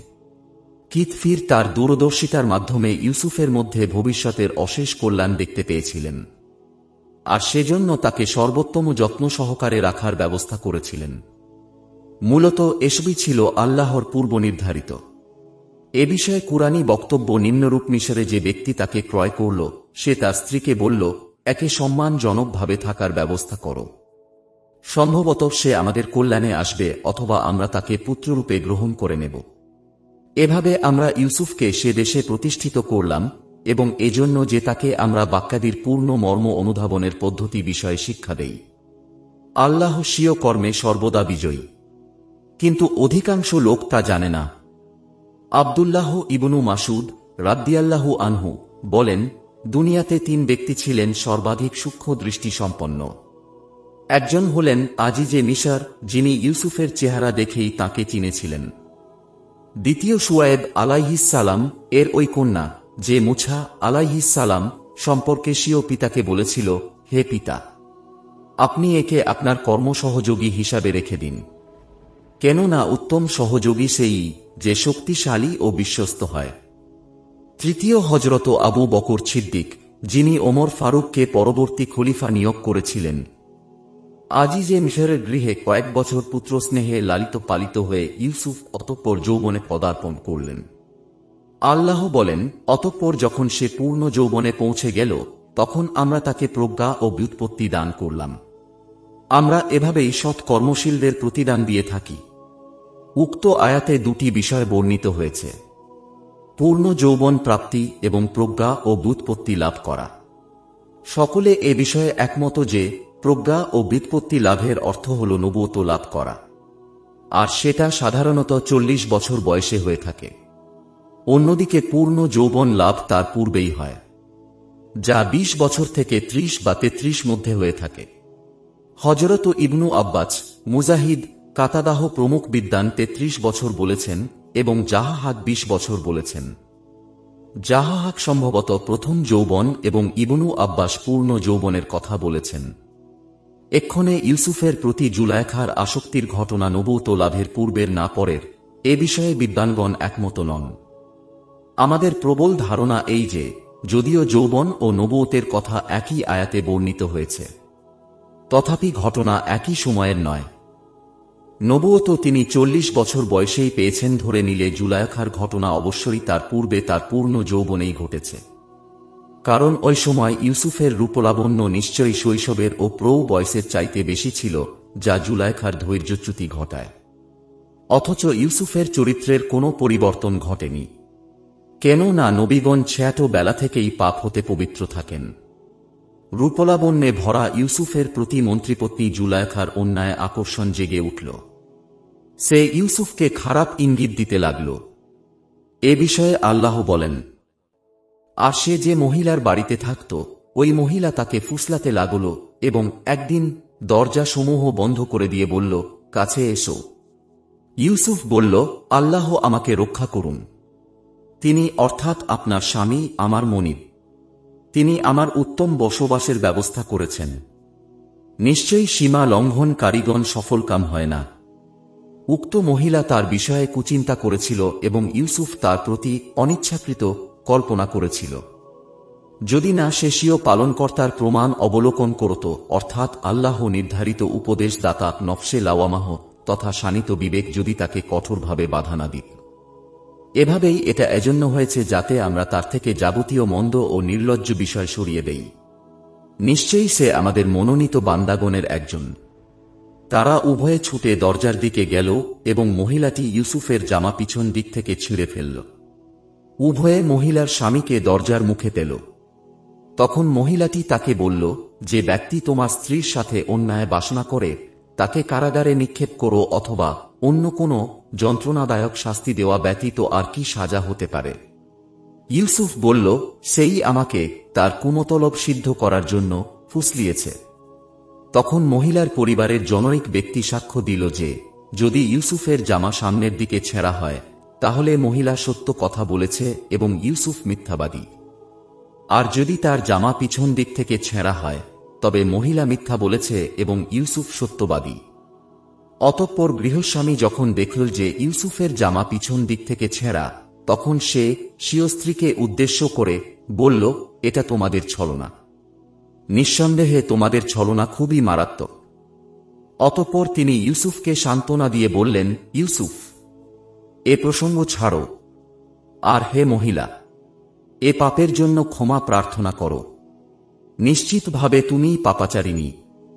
গৃহস্বামী দুজনকে নিরস্ত করে ঘটনা চেপে যেতে বললেও ঘটনা চেপে থাকেনি, বরং নানা ডালপালা গজিয়ে শহরময় বাস্ত্র হয়ে গেল যে আজিজের স্ত্রী স্বীয় পুত্রসম গোলামের সাথে অন্যায় কর্মে উদ্যোগী হয়েছিলেন। তখন বিষয়টি পরিষ্কার করার জন্য জুলায়খা শহরের উচ্চশ্রেণীর মহিলাদের নিজ বাড়িতে ভোজসভায় দাওয়াত দেবার মনস্থ করল। এ বিষয়ে কুরআনী বর্ণনা নিম্নরূপ: নগরে মহিলারা বলাবলি করতে লাগল যে আজিজের স্ত্রী স্বীয় গোলামকে অন্যায় কাজে ফুসলিয়েছে, সে তার প্রতি আসক্ত হয়ে গেছে। আমরা তো তাকে প্রকাশ্য ভ্রষ্টতার মধ্যে দেখতে পাচ্ছি। যখন সে অর্থাৎ জুলাইখা তাদের চক্রান্তের কথা শুনল, তখন তাদের জন্য একটা ভোজসভার আয়োজন করল এবং ফল কাটার জন্য তাদের প্রত্যেককে একটা করে চাকু দিল। অতঃপর ইউসুফকে বলল, এদের সামনে চলে এসো। সে মতে ইউসুফ সেখানে এলো। অতঃপর যখন তারা তাকে সচক্ষে দেখল, তখন সবাই হতভম্ব হয়ে গেল এবং ফল কাটতে গিয়ে নিজেদের অজান্তে হাত কেটে ফেলল। ইউসুফের সৌন্দর্য দেখে বিস্ময়ে অভিভূত হয়ে তারা বলে উঠল, হায় আল্লাহ! এ তো মানুষ নয়, এ যে মর্যাদাবান ফেরেশতা। মহিলাদের এই অবস্থা দেখে উৎসাহিত হয়ে জুলাইখা বলে উঠল, এই হল সেই যুবক যার জন্য তোমরা আমাকে ভর্ৎসনা করেছ। আমি তাকে প্ররোচিত করেছিলাম, কিন্তু সে নিজেকে সংযত রেখেছে। এক্ষণে আমি তাকে যা আদেশ দেই তা যদি সে পালন না করে, তাহলে সে অবশ্যই কারাগারে নিক্ষিপ্ত হবে এবং সে অবশ্যই লাঞ্ছিত হবে। উপরোক্ত আয়াতে জুলাইখার প্রকাশ্য দম্ভক্তি থেকে বোঝা যায় যে উপস্থিত মহিলারাও ইউসুফের প্রতি আকৃষ্ট হয়ে পড়ে এবং জুলাইখার কুপ্রস্তাবের সাথে তারাও ঐক্যমত পোষণ করে, যা ইউসুফের প্রার্থনায় বহুবচন ব্যবহার করায় বোঝা যায়। যেমন এই কঠিন পরীক্ষার সময়ে ইউসুফ আল্লাহর আশ্রয় প্রার্থনা করে বলেন, হে আমার পালনকর্তা! এরা আমাকে যে কাজের দিকে আহ্বান জানাচ্ছে তার চাইতে কারাগারই আমার নিকট অধিক পছন্দনীয়। হে আল্লাহ, যদি তুমি এদের চক্রান্তকে আমার থেকে ফিরিয়ে না নাও, তবে আমি হয়তো তাদের প্রতি আকৃষ্ট হয়ে পড়ব এবং আমি মূর্খদের অন্তর্ভুক্ত হয়ে যাব। অতঃপর তার পালনকর্তা তার প্রার্থনা কবুল করলেন ও তাদের চক্রান্ত প্রতিহত করলেন। নিশ্চয়ই তিনি সর্বশ্রোতা ও সর্বজ্ঞ। শহরের সম্ভ্রান্ত মহিলাদের নিজ বাড়িতে জমা করে তাদের সামনে জুলাইখার নিজের লাম্পট্যকে প্রকাশ্যে বর্ণনার মাধ্যমে এ কথাও অনুমিত হয় যে সে সময়কার মিশরীয় সমাজে বেহায়াপনা ও ব্যভিচার ব্যাপকতর ছিল। ইউসুফের প্রার্থনায় আমি তাদের প্রতি আকৃষ্ট হয়ে পড়ব কথার মধ্যে এ সত্য ফুটে উঠেছে যে নবীগণ মানুষ ছিলেন এবং মনুষ্যসুলভ স্বাভাবিক প্রবণতা তাদের মধ্যে ছিল। তবে আল্লাহর বিশেষ অনুগ্রহ ও ব্যবস্থাধীনে তাঁরা যাবতীয় কবিরা গুনাহ হতে মুক্ত থাকেন এবং নিষ্পাপ থাকেন। বেগানা নারী ও পুরুষের মাঝে চৌম্বিক আকর্ষণ এটা আল্লাহ সৃষ্ট প্রবণতা, যা অপরিহার্য। ফেরেশতাদের মধ্যে আল্লাহ এই প্রবণতা ও ক্ষমতা সৃষ্টি করেননি, তাই তারা এসব থেকে স্বাভাবিকভাবে মুক্ত। রাসূলুল্লাহ সাল্লাল্লাহু আলাইহি ওয়াসাল্লাম হাদিসে কুদসিতে বলেন, আল্লাহ তাআলা স্বীয় ফেরেশতা মণ্ডলীকে বলেন, আমার বান্দা যখন কোনো সৎকর্মের আকাঙ্ক্ষা করে, তখন তার ইচ্ছার কারণে তার আমল নামায় একটা নেকি লিখে দাও। যদি সে সৎকাজটি সম্পন্ন করে, তবে 10টি নেকি লিপিবদ্ধ করো। পক্ষান্তরে যদি কোনো পাপ কাজের ইচ্ছা করে, অতঃপর আল্লাহর ভয়ে তা পরিত্যাগ করে, তখন পাপের পরিবর্তে তার আমল নামায় একটি নেকি লিখে দাও। আর যদি পাপ কাজটি সে করেই ফেলে, তবে একটির বদলে একটি গুনাহ লিপিবদ্ধ করো। অতএব ইউসুফের অন্তরে অনিচ্ছাকৃত অপরাধ প্রবণতা সৃষ্টির আশঙ্কাটি কেবল ধারণার পর্যায়ে ছিল, সেটা ছগিরা বা কবিরা কোনো রূপ গুনাহের অন্তর্ভুক্ত ছিল না। নিঃসন্দেহে ইউসুফ ছিলেন নির্দোষ ও নিষ্পাপ এবং পুত চরিত্রের যুবক। উপরের আলোচনায় ২৬ নং আয়াতে আল্লাহ বলেছেন, ওই মহিলার পরিবারের জনৈক ব্যক্তি সাক্ষ্য দিল, কিন্তু কে সেই ব্যক্তি সে বিষয়ে কুরআনে কিছু বলা হয়নি। শহরের বিশিষ্ট মহিলাদের সমাবেশে জুলাইখা নির্লজ্জভাবে বলেছিল, ইউসুফ হয় আমার ইচ্ছা পূরণ করবে, নয় জেলে যাবে। অন্য মহিলারাও জুলাইখাকে সমর্থন করেছিল। এতে বোঝা যায় যে সে যুগে নারী স্বাধীনতা ও স্বেচ্ছাচারিতা চরমে উঠেছিল। তাদের চক্রান্তের কাছে পুরুষেরা অসহায় ছিল। নইলে স্ত্রীর দোষ প্রমাণিত হওয়ার পরেও মন্ত্রী তার স্ত্রীকে শাস্তি দেওয়ার সাহস না করে নির্দোষ ইউসুফকে জেলে পাঠালেন কেন? অবশ্য লোকজনের মুখ বন্ধ করার জন্য ও নিজের ঘর রক্ষার জন্য এটা হতে পারে। ইউসুফ যখন বুঝলেন যে এই মহিলাদের চক্রান্ত থেকে উদ্ধার পাওয়ার কোনো উপায় নেই, তখন তিনি আল্লাহর আশ্রয় প্রার্থনা করে বললেন, আল্লাহ, এরা আমাকে যে কাজে আহ্বান করছে তার চেয়ে কারাগারই আমার জন্য শ্রেয়। আল্লাহ তার দোয়া কবুল করলেন এবং তাদের চক্রান্তকে হটিয়ে দিলেন। এতে বোঝা যায় যে চক্রান্তটা একপক্ষীয় ছিল এবং তাতে ইউসুফের লেশমাত্র সম্পৃক্ততা ছিল না। দ্বিতীয়ত, ইউসুফ যদি জেলখানাকে অধিকতর পছন্দনীয় না বলতেন এবং শুধুমাত্র আল্লাহর আশ্রয় প্রার্থনা করতেন, তাহলে হয়তোবা আল্লাহ তার জন্য নিরাপত্তার অন্য কোনো ব্যবস্থা করতেন। আজিজ মিছরের গৃহে বাস করে চারিত্রিক পবিত্রতা রক্ষা করা অসম্ভব বিবেচনা করে ইউসুফ জুলাইখার হুমকি মতে জেলখানাকে অধিকতর শ্রেয় বলেন। ফলে কারাগার তার জন্য নির্ধারিত হয়ে যায়। আল্লাহ তাআলা মহিলাদের চক্রান্তজাল থেকে ইউসুফকে বাঁচানোর জন্য কৌশল করলেন। আজিজে মিছর ও তার সভা সদ্গণের মধ্যে ইউসুফের সততা ও সচ্চরিত্রতা সম্পর্কে নিশ্চিত ধারণা জন্মেছিল। তথাপি লোকজনের কানাঘোষা বন্ধ করার জন্য এবং সর্বোপরি নিজের ঘর রক্ষা করার জন্য ইউসুফকে কিছুদিনের জন্য কারাগারে আবদ্ধ রাখাকে তারা সমীচীন মনে করলেন এবং সে মতে ইউসুফ জেলে প্রেরিত হলেন। যেমন আল্লাহ বলেন, অতঃপর এসব সততার নিদর্শন দেখার পর তারা, আজিজে মিছর ও তার সাথীরা, তাকে ইউসুফকে কিছুদিন কারাগারে রাখা সমীচীন মনে করল। বালাখানা থেকে জেলখানায় নিক্ষিপ্ত হওয়ার পর এক করুণ অভিজ্ঞতা শুরু হল ইউসুফের জীবনে। মনোকষ্ট ও দৈহিক কষ্ট, সাথে সাথে স্নেহান্ধ ফুফু ও সন্তানহারা পাগল পরা বৃদ্ধ পিতাকে কেনানে ফেলে আসার মানসিক কষ্ট, সব মিলিয়ে ইউসুফের জীবন হয়ে ওঠে দুর্বিষহ। কেনানে ভাইয়েরা শত্রু, মিশরে জুলাইখা শত্রু, নিরাপদ আশ্রয় কোথাও নেই। অতএব জেলখানাকেই আপাতত জীবন সাথী করে নিলেন এবং নিজেকে আল্লাহর আশ্রয়ে সমর্পণ করে কয়েদি সাথীদের মধ্যে দিনের দাওয়াতে মনোনিবেশ করলেন। ইতিপূর্বেই বলা হয়েছে যে ইউসুফকে আল্লাহ স্বপ্ন ব্যাখ্যা দানের বিশেষ জ্ঞান দান করেছিলেন। দিনের দাওয়াতের ক্ষেত্রে এ বিষয়টিও তার জন্য সহায়ক প্রমাণিত হয়। ইউসুফ কারাগারে পৌঁছালে সাথে আরও দুজন অভিযুক্ত যুবক কারাগারে প্রবেশ করে।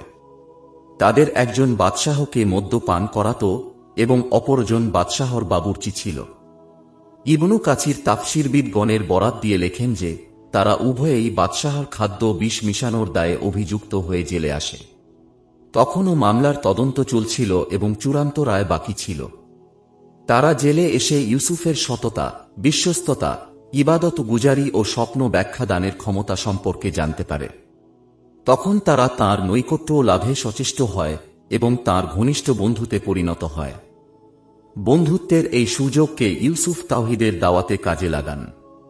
তাতে প্রতীতি জন্মে যে সম্ভবত কারাগারে ইউসুফকে নবুয়ত দান করা হয়।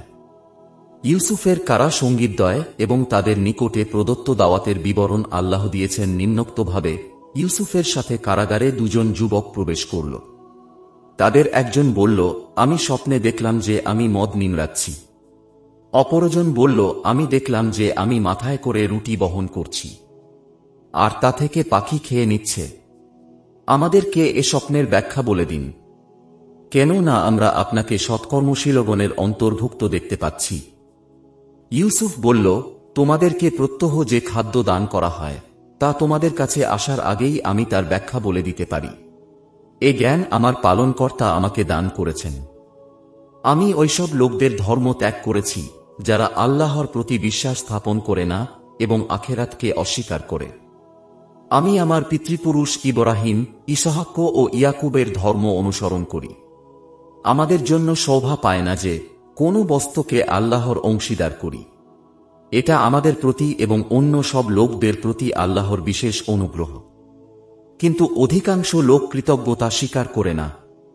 অতঃপর তিনি সাথীদের প্রতি তাওহীদের দাওয়াত দিয়ে বলেন, হে কারাগারের সাথীদ্বয়, পৃথক পৃথক অনেক উপাস্য ভালো না, পরাক্রমশালী এক আল্লাহ। তোমরা আল্লাহকে ছেড়ে নিছক কতগুলো নামের পূজা করে থাকো, যেগুলো তোমরা এবং তোমাদের বাপদাদারা সাব্যস্ত করে নিয়েছে। এদের পক্ষে আল্লাহ কোনো প্রমাণ অবতীর্ণ করেননি। আল্লাহ ব্যতীত কারো বিধান দেবার ক্ষমতা নেই। তিনি আদেশ দিয়েছেন যে তাকে ব্যতীত তোমরা অন্য কারো ইবাদত করো না। এটাই সরল পথ, কিন্তু অধিকাংশ লোক তা জানে না। এভাবে তাওহীদের দাওয়াত দেওয়ার পর তিনি স্বীয় কারা সাথীদ্বয়ের প্রশ্নের জবাব দিতে শুরু করলেন। হে কারাগারের সাথীদ্বয়, তোমাদের একজন তার মনিবকে মদ্যপান করাবে এবং দ্বিতীয়জন তাকে শুলে চড়ানো হবে। অতঃপর তার মস্তক থেকে পাখি, ঘিলু খেয়ে নিবে। তোমরা যে বিষয়ে জানতে আগ্রহী তার সিদ্ধান্ত হয়ে গেছে। অতঃপর যে ব্যক্তি সম্পর্কে স্বপ্নের ব্যাখ্যা অনুযায়ী ধারণা ছিল যে সে মুক্তি পাবে, তাকে ইউসুফ বলে দিল যে তুমি তোমার মনিবের কাছে অর্থাৎ বাদশাহর কাছে আমার বিষয়ে আলোচনা করবে যাতে আমাকে মুক্তি দেয়। কিন্তু শয়তান তাকে তার মনিবের কাছে বলার বিষয়টি ভুলিয়ে দেয়। ফলে তাকে কয়েক বছর কারাগারে থাকতে হল। মিসরের বাদশাহ একটি স্বপ্ন দেখলেন এবং এটিই ছিল আল্লাহর পক্ষ হতে ইউসুফের কারামুক্তির অশিলা। অতঃপর বাদশাহ তার সভাসদগণকে ডেকে স্বপ্নের ব্যাখ্যা জিজ্ঞেস করেন, কিন্তু কেউ জবাব দিতে পারল না। অবশেষে তারা বাদশাহকে সান্ত্বনা দেবার জন্য বলল, এগুলি কল্পনাপ্রসূত স্বপ্ন মাত্র, এগুলির কোনো বাস্তবতা নেই। কিন্তু বাদশাহ তাতে স্বস্তি পান না। এমন সময় কারামুক্ত সেই খাদেম বাদশাহর কাছে তার কারাসঙ্গী ও বন্ধু ইউসুফের কথা বলল। তখন বাদশাহ ইউসুফের কাছে স্বপ্ন ব্যাখ্যা জানার জন্য উক্ত খাদেমকে কারাগারে পাঠালেন। সে স্বপ্ন ব্যাখ্যা শুনে এসে বাদশাহকে সব বৃত্তান্ত বলল। উক্ত বিষয়ে কুরআনী বর্ণনা নিম্নরূপ। বাদশাহ বলল, আমি স্বপ্নে দেখলাম 7টি মোটাতাজা গাভী, এদেরকে 7টি শীর্ণ গাভী খেয়ে ফেলছে এবং 7টি সবুজ শীষ ও অন্যগুলো শুষ্ক। হে সভাসদ বর্গ, তোমরা আমাকে আমার স্বপ্নের ব্যাখ্যা বলে দাও, যদি তোমরা স্বপ্ন ব্যাখ্যায় পারদর্শী হয়ে থাকো। তারা বলল, এটি কল্পনাপ্রসূত স্বপ্ন মাত্র, এরূপ স্বপ্নের ব্যাখ্যা আমাদের জানা নেই। তখন দুজন কারাবন্দীর মধ্যে যে ব্যক্তি মুক্তি পেয়েছিল, দীর্ঘকাল পরে তার ইউসুফের কথা স্মরণ হল এবং বলল, আমি আপনাদেরকে এ স্বপ্নের ব্যাখ্যা বলে দেব, আপনারা আমাকে জেলখানায় পাঠিয়ে দিন। অতঃপর সে জেলখানায় পৌঁছে বলল, ইউসুফ, হে আমার সত্যবাদী বন্ধু, বাদশাহ স্বপ্ন দেখেছেন যে 7টি মোটাতাজা গাভী, তাদেরকে খেয়ে ফেলছে 7টি শীর্ণ গাভী এবং 7টি সবুজ শীষ ও অন্যগুলি শুষ্ক। আপনি আমাদেরকে এ স্বপ্নের ব্যাখ্যা বলে দিন, যাতে আমি তাদের কাছে ফিরে গিয়ে তা জানাতে পারি। জবাবে ইউসুফ বলল, তোমরা 7 বছর উত্তম রূপে চাষাবাদ করবে। অতঃপর যখন ফসল কাটবে, তখন খোরাকি বাদে বাকি ফসল শীষ সমেত রেখে দিবে। এরপর আসবে দুর্ভিক্ষের 7 বছর। তখন তোমরা খাবে ইতিপূর্বে যা রেখে দিয়েছিলে, তবে কিছু পরিমাণ ব্যতীত যা তোমরা বীজ বা সঞ্চয় হিসাবে তুলে রাখবে। এরপরে আসবে 1 বছর, যাতে লোকদের উপরে বৃষ্টি বর্ষিত হবে এবং তখন তারা আঙ্গুরের রস নিংড়াবে, অর্থাৎ উদ্বৃত্ত ফসল হবে।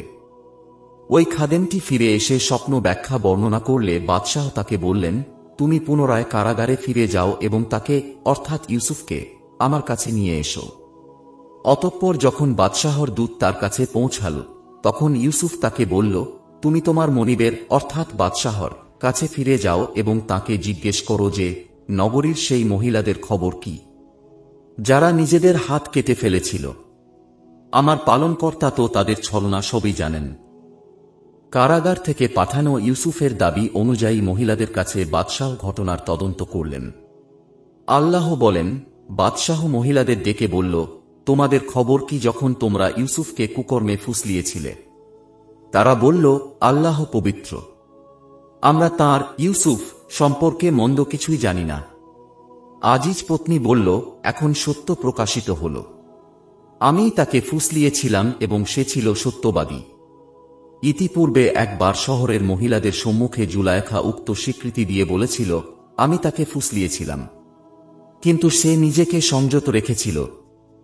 অতঃপর আজিজ পত্নী বলল, এটা অর্থাৎ এই স্বীকৃতিটা এজন্য যেন গৃহস্বামী জানতে পারেন যে তার অগোচরে আমি তার প্রতি বিশ্বাসঘাতকতা করিনি। বস্তুত আল্লাহ বিশ্বাসঘাতকদের ষড়যন্ত্র সফল করেন না, আর আমি নিজেকে নির্দোষ মনে করি না। নিশ্চয়ই মানুষের মন মন্দপ্রবণ, কেবল ওই ব্যক্তি ছাড়া যার প্রতি আমার প্রভু দয়া করেন। নিশ্চয়ই আমার প্রতিপালক ক্ষমাশীল ও দয়াবান। এভাবে আজিজ পত্নী ও নগরীর মহিলারা যখন বাস্তব ঘটনা স্বীকার করল, তখন বাদশাহ নির্দেশ দিলেন, ইউসুফকে আমার কাছে নিয়ে এসো। কুরআনের ভাষায় বাদশাহ বলল, তাকে তোমরা আমার কাছে নিয়ে এসো, আমি তাকে আমার নিজের জন্য একান্ত সহচর করে নেব। অতঃপর যখন বাদশাহ ইউসুফের সাথে মতবিনিময় করলেন, তখন তিনি তাকে বললেন, নিশ্চয়ই আপনি আজ থেকে আমাদের নিকট বিশ্বস্ত ও মর্যাদাপূর্ণ স্থানের অধিকারী। কারাগার থেকে মুক্ত হয়ে ফিরে এসে বাদশাহর সাথে কথোপকথনের এক পর্যায়ে বাদশাহ যখন দুর্ভিক্ষ মোকাবেলায় দক্ষ ও বিশ্বস্ত লোক কোথায় পাবেন বলে নিজের অসহায়ত্ব প্রকাশ করছিলেন, তখন ইউসুফ আলাইহিস সালাম নিজেকে এজন্য পেশ করেন। যেমন আল্লাহর ভাষায় ইউসুফ বলল, আপনি আমাকে দেশের ধনভাণ্ডারের দায়িত্বে নিয়োজিত করুন। আমি বিশ্বস্ত রক্ষক ও এ বিষয়ে বিজ্ঞ। তাঁর এই পদ প্রার্থনা ও নিজের যোগ্যতা নিজ মুখে প্রকাশ করার উদ্দেশ্য নিজের শ্রেষ্ঠত্ব ও অহংকার প্রকাশের জন্য ছিল না, বরং কুফরি হুকুমতের অবিশ্বস্ত ও অনভিজ্ঞ মন্ত্রী ও আমলাদের হাত থেকে আসন্ন দুর্ভিক্ষ পীড়িত সাধারণ জনগণের স্বার্থ রক্ষার জন্য ও তাদের প্রতি দয়াদ্রচিত্ততার কারণে ছিল। ইবনু কাছির বলেন, এর মধ্যে নেতৃত্ব চেয়ে নেওয়ার দলিল রয়েছে ওই ব্যক্তির জন্য যিনি কোনো বিষয়ে নিজেকে আমানতদার ও যোগ্য বলে নিশ্চিতভাবে মনে করেন। কুরতুবী বলেন, যখন কেউ নিশ্চিতভাবে মনে করবেন যে এ ব্যাপারে তিনি ব্যতীত যোগ্য আর কেউ নেই, তখন তাকে ওই পদ বা দায়িত্ব চেয়ে নেওয়া ওয়াজিব হবে। পক্ষান্তরে যদি অন্য কেউ যোগ্য থাকে তবে চেয়ে নেওয়া যাবে না। মিসরে ওই সময় ইউসুফের চাইতে দুর্ভিক্ষ মোকাবিলায় যোগ্য ও আমানতদার কেউ ছিল না বিধায় ইউসুফ উক্ত দায়িত্ব চেয়ে নিয়েছিলেন। আত্মস্বার্থ হাসিল বা পাপ কাজে সাহায্য করা তাঁর উদ্দেশ্য ছিল না।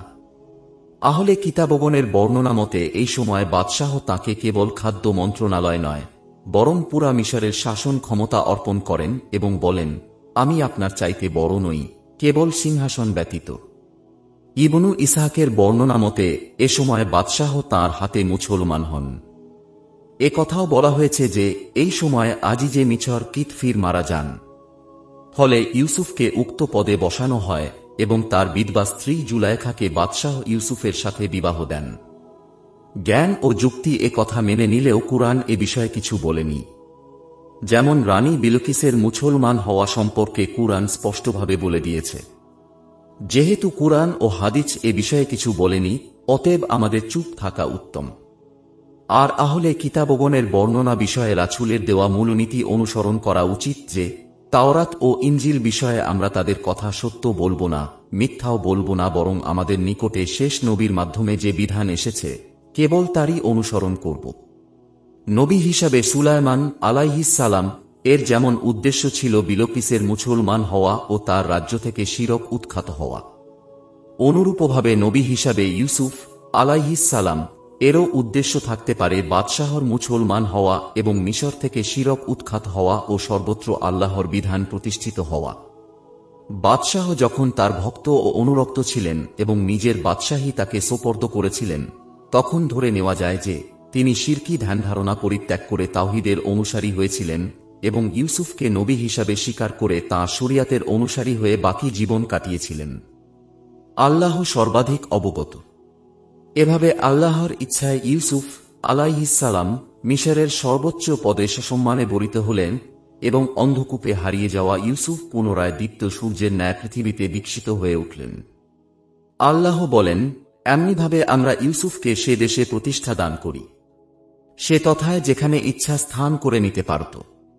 আমরা আমাদের রহমত যাকে ইচ্ছা তাকে পৌঁছে দিয়ে থাকি এবং আমরা সৎকর্মশীলদের প্রতিদান বিনষ্ট করি না।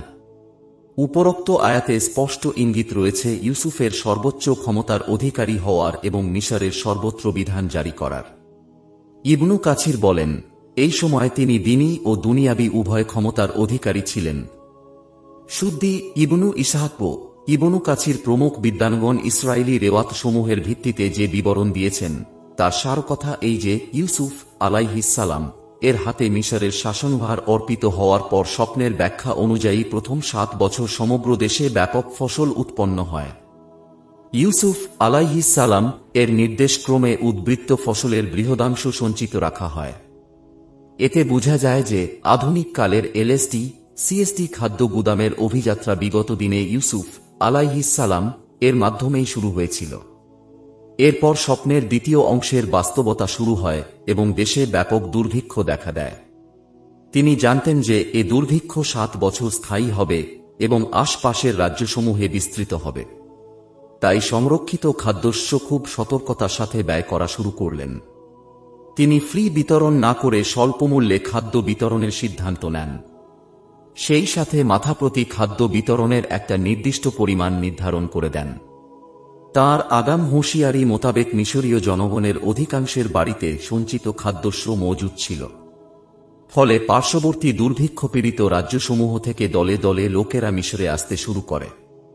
ইউসুফ আলাইহিস সালাম তাদের প্রত্যেককে বছরে এক উট বোঝাই খাদ্যশস্য স্বল্প মূল্যের বিনিময়ে প্রদানের নির্দেশ দেন। অতীব গুরুত্বপূর্ণ বিষয় হওয়ার কারণে খাদ্য বিতরণের তদারকি ইউসুফ আলাইহিস সালাম নিজেই করতেন। এতে ধরে নেওয়া যায় যে খাদ্যশস্যের সরকারি রেশনের প্রথা বিশ্বে প্রথম ইউসুফ আলাইহিস সালাম এর হাতেই শুরু হয়।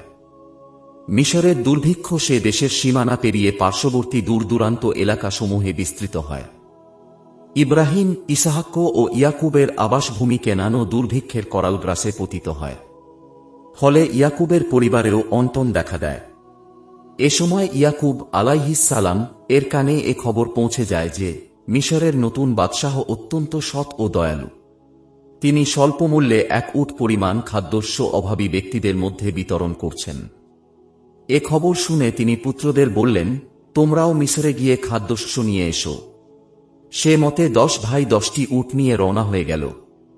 বৃদ্ধ পিতার খিদমত ও বাড়ি দেখাশোনার জন্য ছোট ভাই বেনিয়ামিন একাকী রয়ে গেল। কেনান থেকে মিশরের রাজধানী প্রায় 250 মাইলের ব্যবধান। যথাসময়ে 10 ভাই কেনান থেকে মিশরে উপস্থিত হল। ইউসুফ আলাইহিস সালাম তাদেরকে চিনে ফেললেন, কিন্তু তারা তাকে চিনতে পারেনি। যেমন আল্লাহ বলেন, ইউসুফের ভাইয়েরা আগমন করল এবং তার কাছে উপস্থিত হল। ইউসুফ তাদেরকে চিনতে পারল, কিন্তু তারা তাকে চিনতে পারেনি। উপরের আলোচনায় মনে হচ্ছে যে 10 ভাই বাড়ি এসেই প্রথমে তাদের পিতার কাছে বেনিয়ামিনকে নিয়ে যাবার ব্যাপারে দরবার করেছে। অথচ তারা ভালো করে জানত যে এ প্রস্তাবে পিতা কখনো রাজি হবেন না। দীর্ঘদিন পরে বাড়ি ফিরে অভাবের সংসারে প্রথমে খাদ্যশস্যের বস্তা না খুলে বৃদ্ধ পিতার অসন্তুষ্টি উদ্রেককারী বিষয় নিয়ে কথা বলবে, এটা ভাবা যায় না। পণ্যমূল্য ফেরত পাওয়াই খুশির মুহূর্তেই বরং এরূপ প্রস্তাব দেওয়াটা যুক্তিসম্মত। উল্লেখ্য যে কুরআনী বর্ণনায় আগপিছ হওয়াতে ঘটনার আগপিছ হওয়া জরুরি নয়। যেমন মুসা আলাইহিস সালাম এর কওমের গাভী কুরবানির ঘটনা বর্ণনা শেষে ঘটনার কারণ ও সূত্র বর্ণনা করা হয়েছে। এমন বিবরণ কুরআনের বিভিন্ন স্থানে পাওয়া যায়। এখানেও সেটা হয়েছে বলে অনুমিত হয়। ছেলেদের কাছ থেকে অঙ্গীকার নিয়ে বেনিয়ামিনকে তাদের সাথে পাঠাবার ব্যাপারে সম্মত হওয়ার পর পিতা ইয়াকুব আলাইহিস সালাম পরিষ্কারভাবে বলেন, আল্লাহই উত্তম হেফাজতকারী। অর্থাৎ তিনি বেনিয়ামিনকে আল্লাহর হাতেই সোপর্দ করলেন। আল্লাহ তার বান্দার এই আকুতি শুনলেন। অতঃপর ইয়াকুব আলাইহিস সালাম ছেলেদেরকে কিছু উপদেশ দেন, যার মধ্যে তাঁর বাস্তব বুদ্ধি ও দূরদর্শিতার প্রতিফলন ঘটেছে। তিনি তাদেরকে একসাথে একই প্রবেশদ্বার দিয়ে মিশরের রাজধানীতে প্রবেশ করতে নিষেধ করেন, বরং তাদেরকে পৃথক পৃথকভাবে বিভিন্ন দরজা দিয়ে শহরে প্রবেশ করতে বলেন। কেননা তিনি ভেবেছিলেন যে একই পিতার সন্তান সুন্দর ও সুঠামদেহী 11 জন ভিনদেশীকে একত্রে এক দরজা দিয়ে প্রবেশ করতে দেখলে অনেকে মন্দ কিছু সন্দেহ করবে। দ্বিতীয়ত, প্রথমবার সফরে মিশর রাজ তাদের প্রতি যে রাজকীয় মেহমানদারি প্রদর্শন করেছেন, তাতে অনেকের মনে হিংসা জেগে থাকতে পারে এবং তারা তাদের ক্ষতি করতে পারে। তৃতীয়ত, তাদের প্রতি অন্যদের কুদৃষ্টি লাগতে পারে। বিষয়টি আল্লাহ বর্ণনা করেন এভাবে, ইয়াকুব বললেন, হে আমার সন্তানেরা, তোমরা সবাই একই দরজা দিয়ে প্রবেশ করো না, বরং পৃথক পৃথক দরজা দিয়ে প্রবেশ করো। তবে আল্লাহ থেকে আমি তোমাদের রক্ষা করতে পারি না। আল্লাহ ব্যতীত কারো হুকুম চলে না। তাঁর উপরেই আমি ভরসা করি এবং তাঁর উপরেই ভরসা করা উচিত সকল ভরসাকারী। অতঃপর পিতার নিকট থেকে বিদায় নিয়ে বেনিয়ামিন সহ 11 ভাই 11টি উট নিয়ে মিশরের পথে যাত্রা করল। পথিমধ্যে তাদের কোনো রূপ বাধাবিঘ্ন ঘটেনি। মিশরে পৌঁছে তারা পিতার উপদেশ মতে বিভিন্ন দরজা দিয়ে পৃথক পৃথকভাবে শহরে প্রবেশ করল। ইয়াকুবের এ পরামর্শ ছিল পিতৃসুলভ স্নেহমমতা হতে উৎসারিত, যার ফল সন্তানেরা পেয়েছে। তারা কারো হিংসার শিকার হয়নি কিংবা কারো বদ নজরে পড়েনি। কিন্তু এর পরেও আল্লাহর পূর্ব নির্ধারিত তাকদীর কার্যকর হয়েছে। বেনিয়ামিন চুরির মিথ্যা অপবাদে গ্রেপ্তার হয়ে যায়, যা ছিল ইয়াকুবের জন্য দ্বিতীয়বার সবচেয়ে বড় আঘাত। কিন্তু এটা ইয়াকুবের দোয়ার পরিপন্থী ছিল না।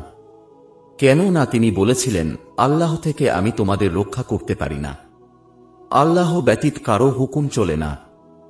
অতএব পিতার নির্দেশ পালন করলেও তারা আল্লাহর পূর্বনির্ধারণ বা তাকদীরকে এড়াতে পারেনি। আর সেই তাকদীরের ফলেই ইয়াকুব আলাইহিস সালাম তার হারানো দুসন্তানকে একত্রে ফিরে পান। ইয়াকুবের গভীর জ্ঞানের প্রশংসা করে আল্লাহ বলেন, ইয়াকুব বিশেষ জ্ঞানের অধিকারী ছিলেন, যা আমরা তাকে দান করেছিলাম, কিন্তু অধিকাংশ লোক তা জানে না। বলা বাহুল্য, ইয়াকুবের সেই ইলম ছিল আল্লাহর সত্তা ও তাঁর গুণাবলীর ইলম, আল্লাহর অতুলনীয় ক্ষমতার ইলম। আর এটাই হল মারেফাত বা দিব্যজ্ঞান, যা সূক্ষ্মদর্শী মুত্তাক্কি আলেমগণ লাভ করে থাকেন। সেজন্যই তিনি নিজের দেওয়া কৌশলের উপরে নির্ভর না করে আল্লাহর উপরে ভরসা করেন ও তাঁর উপরেই ছেলেদের ন্যস্ত করেন। সে কারণেই আল্লাহ তাঁর নিজস্ব কৌশল প্রয়োগ করে ছেলেদেরকে সসম্মানে পিতার কোলে ফিরিয়ে দেন। তারা যখন তাদের পিতার নির্দেশনা মতে শহরে প্রবেশ করল, তখন আল্লাহর বিধানের বিরুদ্ধে তা তাদের বাঁচাতে পারল না, অর্থাৎ তাদের সে কৌশল কাজে আসল না এবং বেনিয়ামিন গ্রেপ্তার হল। কেবল ইয়াকুবের একটি প্রয়োজন, অর্থাৎ ছেলেদের দেওয়া পরামর্শে, যা তার মনের মধ্যে অর্থাৎ স্নেহ মিশ্রিত তাকিদ ছিল, যা তিনি পূর্ণ করেছিলেন। বস্তুত তিনি তো ছিলেন একজন জ্ঞানী, যে জ্ঞান আমরা তাকে শিক্ষা দিয়েছিলাম, অর্থাৎ আল্লাহর সত্তা ও গুণাবলী সম্পর্কে প্রকৃত জ্ঞান। কিন্তু অধিকাংশ মানুষ তা জানে না। অতঃপর যখন তারা ইউসুফের নিকটে উপস্থিত হল, তখন সে তার ভাই বেনিয়ামিন কে নিজের কাছে রেখে দিল এবং গোপনে তাকে বলল, নিশ্চয়ই আমি তোমার সহোদর ভাই ইউসুফ। অতএব তাদের অর্থাৎ সৎ ভাইদের কৃতকর্মের জন্য দুঃখ করো না। সহোদর ছোট ভাই বেনিয়ামিনকে রেখে দেবার জন্য ইউসুফ আলাইহিস সালাম আল্লাহর হুকুমে একটি বিশেষ কৌশল অবলম্বন করলেন। যখন সকল ভাইকে নিয়ম মাফিক খাদ্যস্য প্রদান করা হল এবং পৃথক পৃথক বস্তায় পৃথক নামে পৃথক উটের পিঠে চাপানো হল, তখন গোপনে বেনিয়ামিনের বস্তার মধ্যে বাদশাহর নিজস্ব ব্যবহৃত স্বর্ণ বা রৌপ্য নির্মিত ওজন পাত্র, যা ছিল অতীব মূল্যবান, সেটিকে ভরে দেওয়া হল। অতঃপর কাফেলা বের হয়ে কিছু দূর গেলে পিছন থেকে জনৈক রাজকর্মচারী ছুটে গিয়ে উচ্চস্বরে ঘোষণা করল, হে কাফেলার লোকেরা, তোমরা চোর, দাঁড়াও, তোমাদের তল্লাশি করা হবে। ঘটনাটির বর্ণনা কুরআনের ভাষায় নিম্নরূপ: অতঃপর যখন ইউসুফ তাদের জন্য খাদ্যশস্য প্রস্তুত করে দিচ্ছিল, তখন একটি পাত্র তার সহোদর ভাইয়ের বরাদ্দ খাদ্যশস্যের মধ্যে রেখে দিল। অতঃপর একজন ঘোষক ডেকে বলল, হে কাফেলার লোকজন, তোমরা অবশ্যই চোর। এ কথা শুনে তারা ওদের দিকে মুখ ফিরিয়ে বলল, তোমাদের কি হারিয়েছে? তারা বলল, আমরা বাদশাহর ওজন পাত্র হারিয়েছি। যে কেউ এটা এনে দেবে, সে এক উটের বোঝা পরিমাণ মাল পাবে এবং আমি এটার জামিন রইলাম। তারা বলল, আল্লাহর কসম, তোমরা তো জানো যে আমরা এদেশে কোনো রূপ অনর্থ ঘটাতে আসিনি এবং আমরা কখনো চোর নই। বাদশাহর লোকেরা বলল, যদি তোমরা মিথ্যাবাদী হও তবে যে চুরি করেছে তার শাস্তি কি হবে? তারা বলল, আমাদের নবী ইয়াকুবের শরিয়াত অনুযায়ী এর শাস্তি এই যে, যার খাদ্যশস্যের বস্তা থেকে এটা পাওয়া যাবে, তার শাস্তি স্বরূপ সে মালিকের গোলাম হবে। আমরা জালেমদেরকে এভাবেই শাস্তি দিয়ে থাকি। এভাবে ইউসুফ তার ভাইদের মুখ দিয়েই তাদের শরিয়াতের বিধান জেনে নিলেন এবং সভাসদগণ সবাই তা জানল। যদিও ইউসুফ তার পিতার শরিয়াতের বিধান জানতেন এবং নিজেও নবী ছিলেন। আল্লাহ বলেন, অতঃপর ইউসুফের নির্দেশ মোতাবেক তার ভাইয়ের বস্তার পূর্বে ঘোষক অন্য ভাইদের বস্তা তল্লাশি শুরু করল। অবশেষে সেই পাত্রটি তার সহোদর ভাইয়ের বস্তা থেকে বের করল। এমনিভাবে আমরা ইউসুফকে কৌশল শিক্ষা দিয়েছিলাম। সে বাদশাহর প্রচলিত আইনে আপন ভাইকে কখনো নিজ অধিকারে নিতে পারত না আল্লাহর ইচ্ছা ব্যতীত। আমরা যাকে ইচ্ছা মর্যাদায় উন্নীত করি এবং সত্য কথা এই যে, প্রত্যেক জ্ঞানীর উপরে জ্ঞানী আছেন। চোর হিসাবে বিদেশে গ্রেপ্তার হওয়া ও গোলামির শৃঙ্খলে আবদ্ধ হওয়ার মতো লজ্জাস্কর ঘটনায় প্রত্যেক ভাই বিস্ময়ে বিমূঢ় হয়ে পড়েছিল। স্বয়ং বেনিয়ামিনও এজন্য প্রস্তুত ছিল না। তবে তার মনে এতটুকু সান্ত্বনা ছিল যে সে তার ভাইয়ের কাছে থাকবে। কিন্তু চুরির মতো অপবাদ সহ্য করা নিঃসন্দেহে কষ্টদায়ক ছিল। কিন্তু বিদেশ বিভুঁইয়ে ভিন রাজ্য তাদের কিছু করারও ছিল না। অবশেষে সকলে মিলে বাদশাহর কাছে গিয়ে অনুরোধ করার সিদ্ধান্ত নিল। তারা গিয়ে বাদশাহকে বলল, আমাদের যিনি বৃদ্ধ পিতা আছেন, ছোট ছেলেটি তাঁর অতি প্রিয়। এর বিচ্ছেদের বেদনা তিনি সইতে পারবেন না। তাই আমাদের অনুরোধ, আপনি তার বদলে আমাদের একজনকে রেখে দিন। কিন্তু বাদশাহ ইউসুফ তাতে রাজি হলেন না। তিনি বললেন, যার কাছে মাল পাওয়া গেছে তাকে বাদ দিয়ে অন্যকে গ্রেপ্তার করা আইনসিদ্ধ নয়। শত অনুনয় বিনয়ে কাজ না হওয়ায় অবশেষে মনের খেদ প্রকাশ করে তাদের কেউ বলে ফেলল, সে যদি চুরি করে থাকে তবে এতে আর আশ্চর্যের কি আছে? ওর ভাইও ইতিপূর্বে চুরি করেছিল। এর দ্বারা তারা বুঝাতে চেয়েছিল যে আমরা 10 ভাই ঠিক আছি, ওরা 2 সহোদর ভাই চোর, নাউজুবিল্লাহ। ইউসুফকে কাছে রাখার জন্য শৈশবে তার স্নেহপরায়ণ ফুফু যে চুরির ঘটনা সাজিয়েছিল, সে ঘটনার দিকেই তারা ইঙ্গিত করেছিল, যা ইতিপূর্বে বর্ণিত হয়েছে। যদিও তারা ভালোভাবে জানত যে সেটা ছিল একেবারেই মিথ্যা এবং সাজানো বিষয়, কিন্তু সেটাকেই সত্যিকার চুরি বলে আখ্যায়িত করল বেনিয়ামিনের প্রতি আক্রোশবশত। ইউসুফ শুনে ধৈর্য ধারণ করলেন ও মনের দুঃখ মনে চেপে রাখলেন। এভাবে বাদশাহর কাছ থেকে নিরাশ হয়ে বেনিয়ামিনকে ছেড়ে যখন তারা বেরিয়ে এলো, তখন তাদের বড় ভাই ইয়াহুদা অন্য ভাইদের বলল, তোমরা পিতার কাছে ফেরত যাও এবং তাকে সব খুলে বলো। আমি এখান থেকে ফেরত যাব না যতক্ষণ না পিতা আমাকে আদেশ দেন কিংবা আল্লাহ আমার জন্য কোন ফায়সালা করেন। উল্লেখ্য, এই বড় ভাইয়ের হাতেই তার পিতা বেনিয়ামিনকে সোপর্দ করেছিলেন এবং ইতিপূর্বে এই বড় ভাই ইউসুফকে হত্যা না করার জন্য অন্য ভাইদের পরামর্শ দিয়েছিল এবং সেই গোপনে জঙ্গলের সেই অন্ধকূপে ইউসুফের জন্য খাদ্য সরবরাহ করেছিল ও সারাক্ষণ তার তদারকি করত, যা ইতিপূর্বে বর্ণিত হয়েছে। উপরোক্ত ঘটনাটি কুরআনে আগপিচ করে বর্ণিত হয়েছে। যেমন সেখানে ইউসুফের সামনে আগেই ইউসুফের চুরির ঘটনা বলা হয়েছে, অথচ শুরুতেই এটা বলা অযৌক্তিক এবং অসমীচীন। কেননা তাতে বেনিয়ামিন যে আসলেই চোর সে কথা পরোক্ষভাবে স্বীকার করা হয়, অথচ তারা প্রথমে সেটা অস্বীকার করেছিল এবং সেটাই স্বাভাবিক। এ বিষয়ে কুরআনী বর্ণনা নিম্নরূপ, তারা বলতে লাগল, যদি সে চুরি করে থাকে তবে তার এক ভাইও ইতিপূর্বে চুরি করেছিল।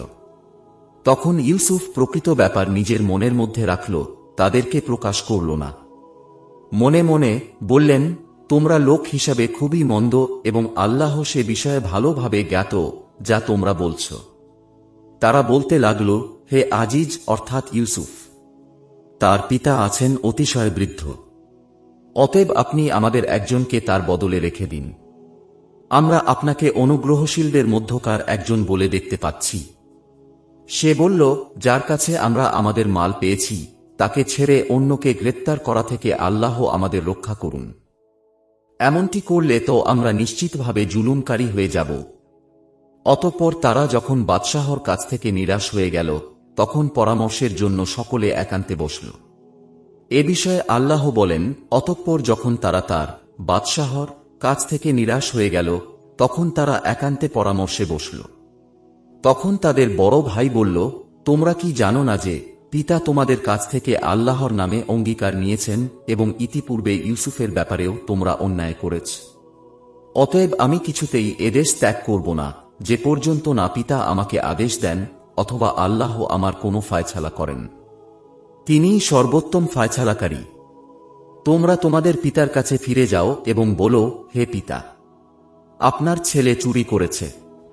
আমরা যা জানি কেবল তারই সাক্ষ্য দিলাম এবং কোনো অদৃশ্য বিষয়ে আমরা হেফাজতকারী ছিলাম না। অর্থাৎ বেনিয়ামিনকে হেফাজতের অঙ্গীকার বাহ্যিক অবস্থা পর্যন্ত সম্ভবপর ছিল, কিন্তু আমাদের দৃষ্টির আড়ালে সে কিছু করে থাকলে তাতে আমাদের কিছুই করার ছিল না। অতঃপর তারা কেনানে ফিরে এল এবং পিতাকে সব কথা খুলে বলল।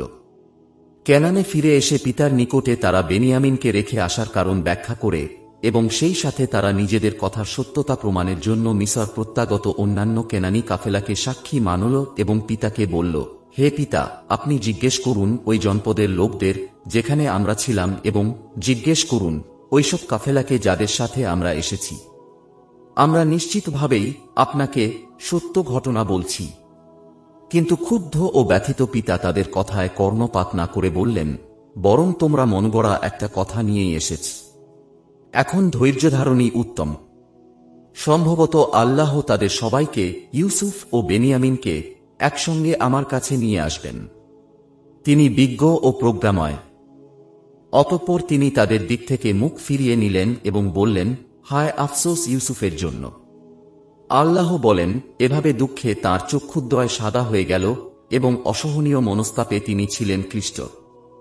ছেলেরা তখন তাকে বলতে লাগল, আল্লাহর কসম, আপনি তো ইউসুফের স্মরণ থেকে নিবৃত্ত হবেন না, যে পর্যন্ত না মরণাপন্ন হন কিংবা মৃত্যুবরণ করেন। ইয়াকুব বললেন, আমি তো আমার অস্থিরতা ও দুঃখ আল্লাহর কাছেই পেশ করছি এবং আল্লাহর পক্ষ থেকে আমি যা জানি তোমরা তা জানো না। হে বৎসগণ, যাও ইউসুফ ও তার ভাইকে তালাশ করো এবং আল্লাহর রহমত থেকে নিরাশ হয়ো না। নিশ্চয় আল্লাহর রহমত থেকে কাফের সম্প্রদায় ব্যতীত কেউ নিরাশ হয় না। উপরোক্ত ৮৬ ও ৮৭ আয়াতে বর্ণিত ইয়াকুব আলাইহিস সালাম এর বক্তব্যে ইউসুফ ও বেনিয়ামিনকে ফিরে পাওয়ার ব্যাপারে দৃঢ় আশাবাদ ব্যক্ত করা হয়েছে। হতে পারে ইউসুফকে হারানোর দীর্ঘ বিরহ বেদনা এবং নতুনভাবে পাওয়া বেনিয়ামিন হারানোর কঠিন মানসিক ধাক্কা সামাল দেওয়ার জন্য আল্লাহ পাক তাকে ওহী মারফত ইঙ্গিত দিয়ে থাকবেন, অথবা আল্লাহ তাকে উক্ত মর্মে ওয়াদা দিয়ে থাকবেন। ইয়াকুব আলাইহিস সালাম এর বক্তব্য, আমি আমার অস্থিরতা ও দুঃখ আল্লাহর কাছে পেশ করছি, এ কথার মধ্যে তাঁর কঠিন ধৈর্যগুণের প্রকাশ ঘটেছে। ইউসুফ ও বেনিয়ামিনকে খুঁজে বের করার জন্য ইয়াকুব আলাইহিস সালাম ছেলেদেরকে এরূপ কঠোর নির্দেশ ইতিপূর্বে কখনো দেননি। তাঁর দৃতায় ছেলেদের মধ্যেও আশার সঞ্চার হল। বেনিয়ামিন মিশরে থাকা নির্দিষ্ট ছিল, কিন্তু ইউসুফের ব্যাপারে কোনো আশা ছিল না। বলা হয়ে থাকে যে আল্লাহ যখন কোনো কাজের ইচ্ছা করেন তখন তার কার্যকারণ সমূহ প্রস্তুত করে দেন। বেনিয়ামিনের উদ্দেশ্য মিশর যাত্রার মধ্যে ইউসুফ উদ্ধারের বিষয়টি লুকিয়েছিল, যেটা কারও জানা ছিল না। তাই আল্লাহর ইচ্ছায় ভাইয়েরা সবাই মিশরের উদ্দেশ্য রওনা হল। ইউসুফের সৎ ভাইয়েরা পিতার নির্দেশ ক্রমে মিশর পৌঁছাল এবং আজিজ মিশরের সাথে সাক্ষাৎ করল। তারা তাঁর কাছে নিজেদের সাংসারিক অভাবন্টনের কথা পেশ করল, এমনকি পণ্য মূল্য আনার মতো সঙ্গতিও তাদের নেই বলে জানাল। তদুপরি পরপর দুই পুত্রকে হারিয়ে অতিবৃদ্ধ পিতার করুণ অবস্থার কথাও জানাল। যেমন আল্লাহ বলেন, অতঃপর যখন তারা ইউসুফের কাছে পৌঁছাল তখন বলল, হে আজিজ, আমরা ও আমাদের পরিবার বর্গ কষ্টের সম্মুখীন হয়েছি এবং আমরা অপর্যাপ্ত পুঁজি নিয়ে এসেছি। আপনি আমাদেরকে পুরোপুরি বরাদ্দ দিন এবং আমাদেরকে অনুদান দিন। আল্লাহ দানকারীদের প্রতিদান দিয়ে থাকেন। উল্লেখ্য যে এখানে ছাদাকবার অর্থ অনুদান এবং স্বল্প মূল্যের বিনিময়ে পুরোপুরি দান করা। পরিবারের অন্টনের কথা শুনে এবং পিতার অন্ধত্ব ও অসহায় অবস্থার কথা শুনে ইউসুফ আর নিজেকে ধরে রাখতে পারলেন না। অশ্রুরুদ্ধ কণ্ঠে তিনি আল্লাহর হুকুমে নিজেকে প্রকাশ করে দিলেন এবং বললেন, তোমাদের কি জানা আছে যা তোমরা করেছিলে ইউসুফ ও তার ভাইয়ের সাথে, যখন তোমরা পরিণাম সম্পর্কে অজ্ঞ ছিলে? তারা বলল, তবে কি তুমি ইউসুফ? তিনি বললেন, আমি ইউসুফ, আর এ হল আমার সহোদর ভাই। আল্লাহ আমাদের প্রতি অনুগ্রহ করেছেন। নিশ্চয়ই যে ব্যক্তি তাকওয়া অবলম্বন করে ও ধৈর্য ধারণ করে, আল্লাহ এহেন সৎকর্মশীলদের প্রতিদান বিনষ্ট করেন না। তারা বলল, আল্লাহর কসম, আমাদের উপরে আল্লাহ তোমাকে পছন্দ করেছেন এবং আমরা অবশ্যই অপরাধী ছিলাম। ইউসুফ বললেন, আজ তোমাদের বিরুদ্ধে কোনো অভিযোগ নেই। আল্লাহ তোমাদের ক্ষমা করুন, তিনি সকল দয়ালুর চাইতে অধিক দয়ালুর। ভাইদেরকে মাফ করে দেওয়ার পর ইউসুফ তাঁর ব্যবহৃত জামাটি বড় ভাইদের হাতে দিয়ে বললেন, এই জামাটি নিয়ে পিতার চেহারার উপরে রেখো, তাতেই তিনি দৃষ্টিশক্তি ফিরে পাবেন। অতঃপর তাকে সহ তোমাদের সকলের পরিবারবর্গকে নিয়ে এখানে চলে এসো। একটি বর্ণনায় এসেছে যে এই সময় ইয়াহুদা বলেছিল, বড় ভাই হিসাবে পিতা সেদিন আমার হাতেই তোমাকে সোপর্দ করেছিলেন, কিন্তু আমি ভাইদের চাপের মুখে তোমার জামায় মিথ্যা রক্ত মাখিয়ে পিতাকে দেখিয়েছিলাম। আজ আমি তার প্রায়শ্চিত্ত করতে চাই। তোমার এ জামাটি আমি স্বহস্তে পিতার মুখের উপরে রাখব, এর বিনিময়ে তিনি যদি আমাকে ক্ষমা করে দেন। ইতিপূর্বে বলা হয়েছে যে এই বড় ভাই সে সময় ৩ দিন ধরে গোপনে ইউসুফকে কুয়াই দেখাশোনা করতেন। এরই পরামর্শে ভাইয়েরা তাকে হত্যা করেনি। বেনিয়ামিনকে হারিয়ে মনের দুঃখে এই বড় ভাই মিশর থেকে আর কেনানে ফিরে যায়নি। তাই আজকে ইউসুফকে ফিরে পাওয়ার সুসংবাদ এবং তার জামা নিয়ে পিতার চেহারার উপরে রাখার এ মহান দায়িত্ব পালনের অধিকার স্বভাবত তার উপরেই বর্তায়। অতঃপর ইউসুফের জামা নিয়ে ভাইদের কাফেলা মিশর ত্যাগ করে কেনানের পথে রওনা হল। ওদিকে আল্লাহর বিশেষ ব্যবস্থাপনায় প্রায় 250 মাইল দূরে ইয়াকুবের নিকটে উক্ত জামার গন্ধ পৌঁছে গেল। তিনি আনন্দের আতিশয্য সবাইকে বলে ফেললেন যে, ওগো তোমরা শুনো, আমি ইউসুফের গন্ধ পাচ্ছি। নিঃসন্দেহে এটি ছিল মুজেজা, যা আল্লাহ যথাসময়ে ইয়াকুবকে প্রদর্শন করেছেন। কেন না মুজেজা নবীগণের ইচ্ছাধীন নয়, এটা আল্লাহর ইচ্ছাধীন। তিনি সময় ও প্রয়োজন মাফিক নবীগণের মাধ্যমে তা প্রদর্শন করে থাকেন। যদি এটা নবীগণের ইচ্ছাধীন হতো, তাহলে বাড়ির অদূরে জঙ্গলের এক পরিত্যক্ত কুয়ায় ইউসুফ 3 দিন পড়ে রইলেন। তার রক্তমাখা জামা পিতার কাছে দেওয়া হল, তখন তো তিনি ইউসুফের খবর জানতে পারেননি। তাই নবীদের মুজেজা হোক বা দিনদার মুমিনদের কেরামত হোক, কোনোটাই ব্যক্তির ইচ্ছাধীন নয়, বরং সম্পূর্ণরূপে আল্লাহর ইচ্ছাধীন। ইউসুফ ভাইদের উপরে কোনো রূপ প্রতিশোধ নিতে চাননি, বরং তিনি চেয়েছিলেন তাদের তোবা ও অনুতাপ। সেটা তিনি যথাযথভাবেই পেয়েছিলেন।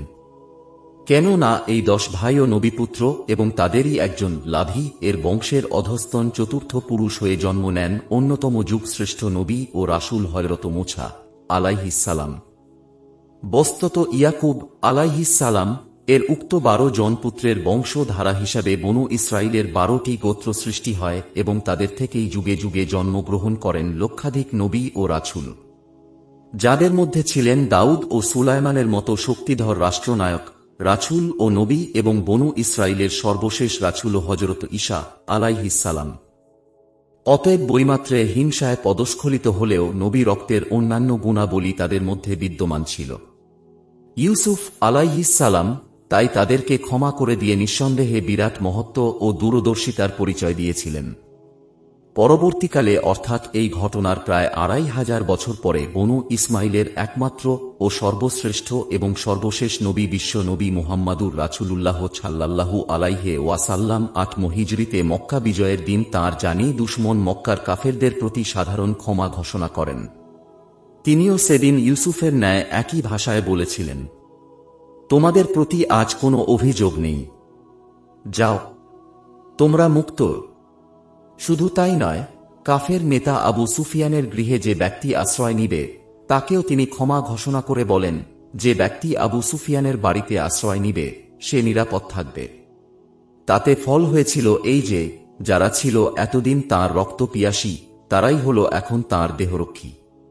মক্কা বিজয়ের মাত্র 19 দিন পরে হুনায়ন যুদ্ধে নৌমুসলিম কুরাইশদের বীরত্বপূর্ণ ভূমিকা এবং 2 বছর পরে আবু বকরের খেলাফতকালে ইয়ারমুকের যুদ্ধে আবু সুফিয়ানের ও তার পুত্র ইয়াজিদের এবং আবু জাহল পুত্র ইকরিমার কালজয়ী ভূমিকা ইতিহাসে অমর হয়ে আছে। তাই বিদ্বেষী সৎ ভাইদের ক্ষমা করে দিয়ে ইউসুফ আলাইহিস সালাম নবীসুলভ মহানুভবতা এবং রাষ্ট্রনায়ক দূরদর্শিতার পরিচয় দিয়ে ইতিহাসে অমর হয়ে আছেন। ইউসুফ তার ভাইদের বললেন, তোমরা আমার এ জামাটি নিয়ে যাও, এটি আমার পিতার চেহারার উপরে রাখো, এতে তাঁর দৃষ্টিশক্তি ফিরে আসবে। আর তোমাদের পরিবার বর্গের সবাইকে আমার কাছে নিয়ে আসো। অতঃপর কাফেলা যখন রওনা হল, তখন কেনানে তাদের পিতা বললেন, যদি তোমরা আমাকে অপ্রকৃতিস্থ না ভাবো, তবে বলি যে আমি নিশ্চিতভাবে ইউসুফের গন্ধ পাচ্ছি। লোকেরা বলল, আল্লাহর কসম, আপনি তো আপনার সেই পুরানো ভ্রান্তিতেই পড়ে আছেন। যথাসময়ে কাফেলা দীর্ঘ সফর শেষে বাড়িতে পৌঁছাল এবং বড় ভাই ইয়াহুদা ছুটে গিয়ে পিতাকে ইউসুফের সুসংবাদ দিলেন। অতঃপর ইউসুফের প্রদত্ত জামা পিতার মুখের উপরে রাখলেন। আল্লাহর ইচ্ছায় সাথে সাথে তাঁর দৃষ্টিশক্তি ফিরে এল। খুশিতে উদ্বেলিত ও আনন্দে উৎফুল্ল বৃদ্ধ পিতা বলে উঠলেন, আমি কি বলিনি যে আল্লাহর নিকট থেকে আমি যা জানি তোমরা তা জানো না? অর্থাৎ ইউসুফ জীবিত আছে এবং তার সাথে আমার সাক্ষাৎ হবে, এ খবর আল্লাহ আমাকে আগেই দিয়েছিলেন। বিষয়টির কুরআনী বর্ণনা নিম্নরূপ, অতঃপর যখন সুসংবাদদাতা ইয়াহুদা পৌঁছাল, সে জামাটি তার ইয়াকুবের চেহারার উপরে রাখল। অখন সে তার দৃষ্টিশক্তি ফিরে পেল এবং বলল, আমি কি তোমাদের বলিনি যে আমি আল্লাহর পক্ষ থেকে যা জানি তোমরা তা জানো না। ইউসুফ এর ব্যবহৃত জামা প্রেরণ ও তা মুখের উপরে রাখার মাধ্যমে দৃষ্টিশক্তি ফিরে পাওয়ার এ বিষয়টির উপর বর্তমানে গবেষণা হয়েছে এবং দেখানো হয়েছে যে মানবদেহের ঘামের মধ্যে এমন উপাদান আছে যার প্রতিক্রিয়ায় দৃষ্টিশক্তি ফিরে আসা সম্ভব।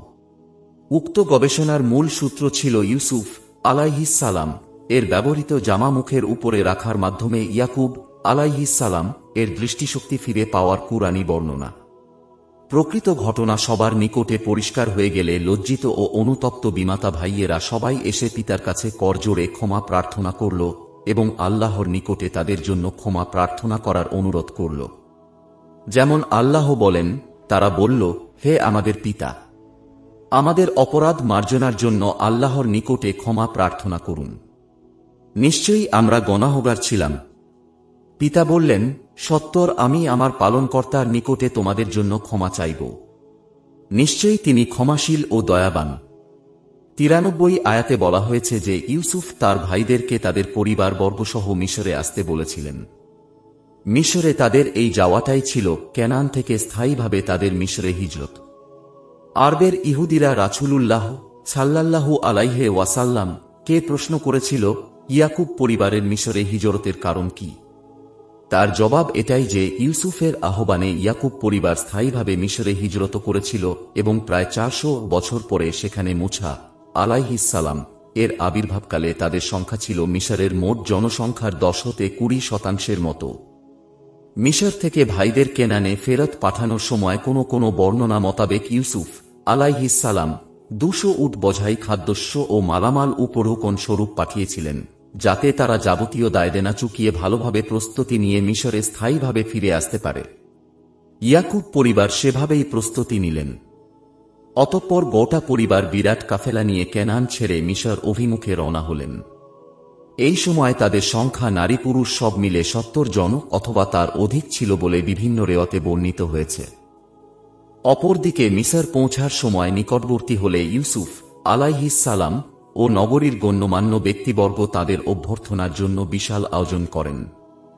অতঃপর পিতামাতা ও ভাইদের নিয়ে তিনি শাহী মহলে প্রবেশ করেন। ইউসুফের শৈশবকালে তার মা মৃত্যুবরণ করার কারণে তার আপন খালাকে পিতা বিবাহ করেন, ফলে তিনি মা হিসাবে পিতার সাথে আগমন করেন। তবে কেউ বলেছেন তাঁর নিজের মা এসেছিলেন। অতঃপর তিনি পিতামাতাকে তাঁর সিংহাসনে বসালেন। এর পরবর্তী ঘটনা হল শৈশবে দেখা স্বপ্ন বাস্তবায়নের অনন্য দৃশ্য। এ বিষয়ে বর্ণিত কুরআনী ভাষ্য। অতঃপর যখন তারা ইউসুফের কাছে পৌঁছাল, তখন ইউসুফ পিতামাতাকে নিজের কাছে নিল এবং বলল, আল্লাহ চাহেন তো নিঃসংকোচিত্তে মিশরে প্রবেশ করুন। অতঃপর সে তাঁর পিতামাতাকে সিংহাসনে বসাল এবং তারা সবাই তার সম্মুখে সিজদাবনত হল। সে বলল, হে পিতা, এটি হচ্ছে আমার ইতিপূর্বে দেখা স্বপ্নের ব্যাখ্যা। আমার পালনকর্তা একে বাস্তবে রূপায়িত করেছেন। তিনি আমার প্রতি অনুগ্রহ করেছেন, আমাকে জেল থেকে বের করেছেন এবং আপনাদেরকে গ্রাম থেকে নিয়ে এসেছেন। শয়তান আমার ও আমার ভাইদের মধ্যে কলহ সৃষ্টি করে দেওয়ার পর আমার পালনকর্তা যা চান সূক্ষ্ম কৌশলে তা সম্পন্ন করেন। নিশ্চয়ই তিনি বিজ্ঞ ও প্রজ্ঞাময়। দীর্ঘ বিচ্ছেদের পর পিতাপুত্রের মিলনের সময় ইউসুফের কথাগুলি লক্ষণীয়। তিনি এখানে ভাইদের দ্বারা অন্ধকূপে নিক্ষেপের কথা এবং পরবর্তীতে জুলায়খার চক্রান্তে কারাগারে নিক্ষেপের কথা চেপে গিয়ে কেবল কারামুক্তি থেকে বক্তব্য শুরু করেছেন। তারপর পিতাকে গ্রাম থেকে শহরে এনে মিলনের কথা ও উন্নত জীবনে পদার্পণের কথা বলেছেন। অতঃপর ভাইদের হিংসা ও চক্রান্তের দোষটি শয়তানের উপরে চাপিয়ে দিয়ে ভাইদেরকে বাঁচিয়ে নিয়েছেন। সবকিছুতে আল্লাহর অনুগ্রহের স্বীকৃতি দিয়েছেন এবং তাঁর প্রতি কৃতজ্ঞতা প্রকাশ করেছেন। নিঃসন্দেহে এটি একটি উচ্চাঙ্গের বর্ণনা এবং এতে মহানুভব ব্যক্তিদের জন্য শিক্ষণীয় বিষয় রয়েছে। উল্লেখ্য যে ইয়াকুবী শরিয়াতে সম্মানের সিজদা বা সিজদায়ে তাজিমি জায়েজ ছিল, কিন্তু মুহাম্মাদী শরিয়াতে এটা হারাম করা হয়েছে। এমনকি সালাম করার সময় মাথা নত করা বা মাথা ঝুঁকানো হারাম। এর মাধ্যমে আল্লাহ ব্যতীত অন্যের প্রতি সিজদা করার দূরতম সম্ভাবনাকে নস্যাৎ করে দেওয়া হয়েছে। এভাবে ইউসুফের শৈশবকালীন স্বপ্ন যখন সার্থক হল, তখন তিনি কৃতজ্ঞ চিত্তে আল্লাহর নিকটে প্রাণ ভরে দোয়া করেন, হে আমার পালনকর্তা, আপনি আমাকে রাষ্ট্র ক্ষমতা দান করেছেন এবং আমাকে স্বপ্ন ব্যাখ্যা সহ বাণীসমূহের নিগুতত্ত্ব ব্যাখ্যা দানের শিক্ষা প্রদান করেছেন। নভমণ্ডল ও ভূমণ্ডলের হে সৃষ্টিকর্তা, আপনি আমার কার্যনির্বাহী দুনিয়া ও আখেরাতে।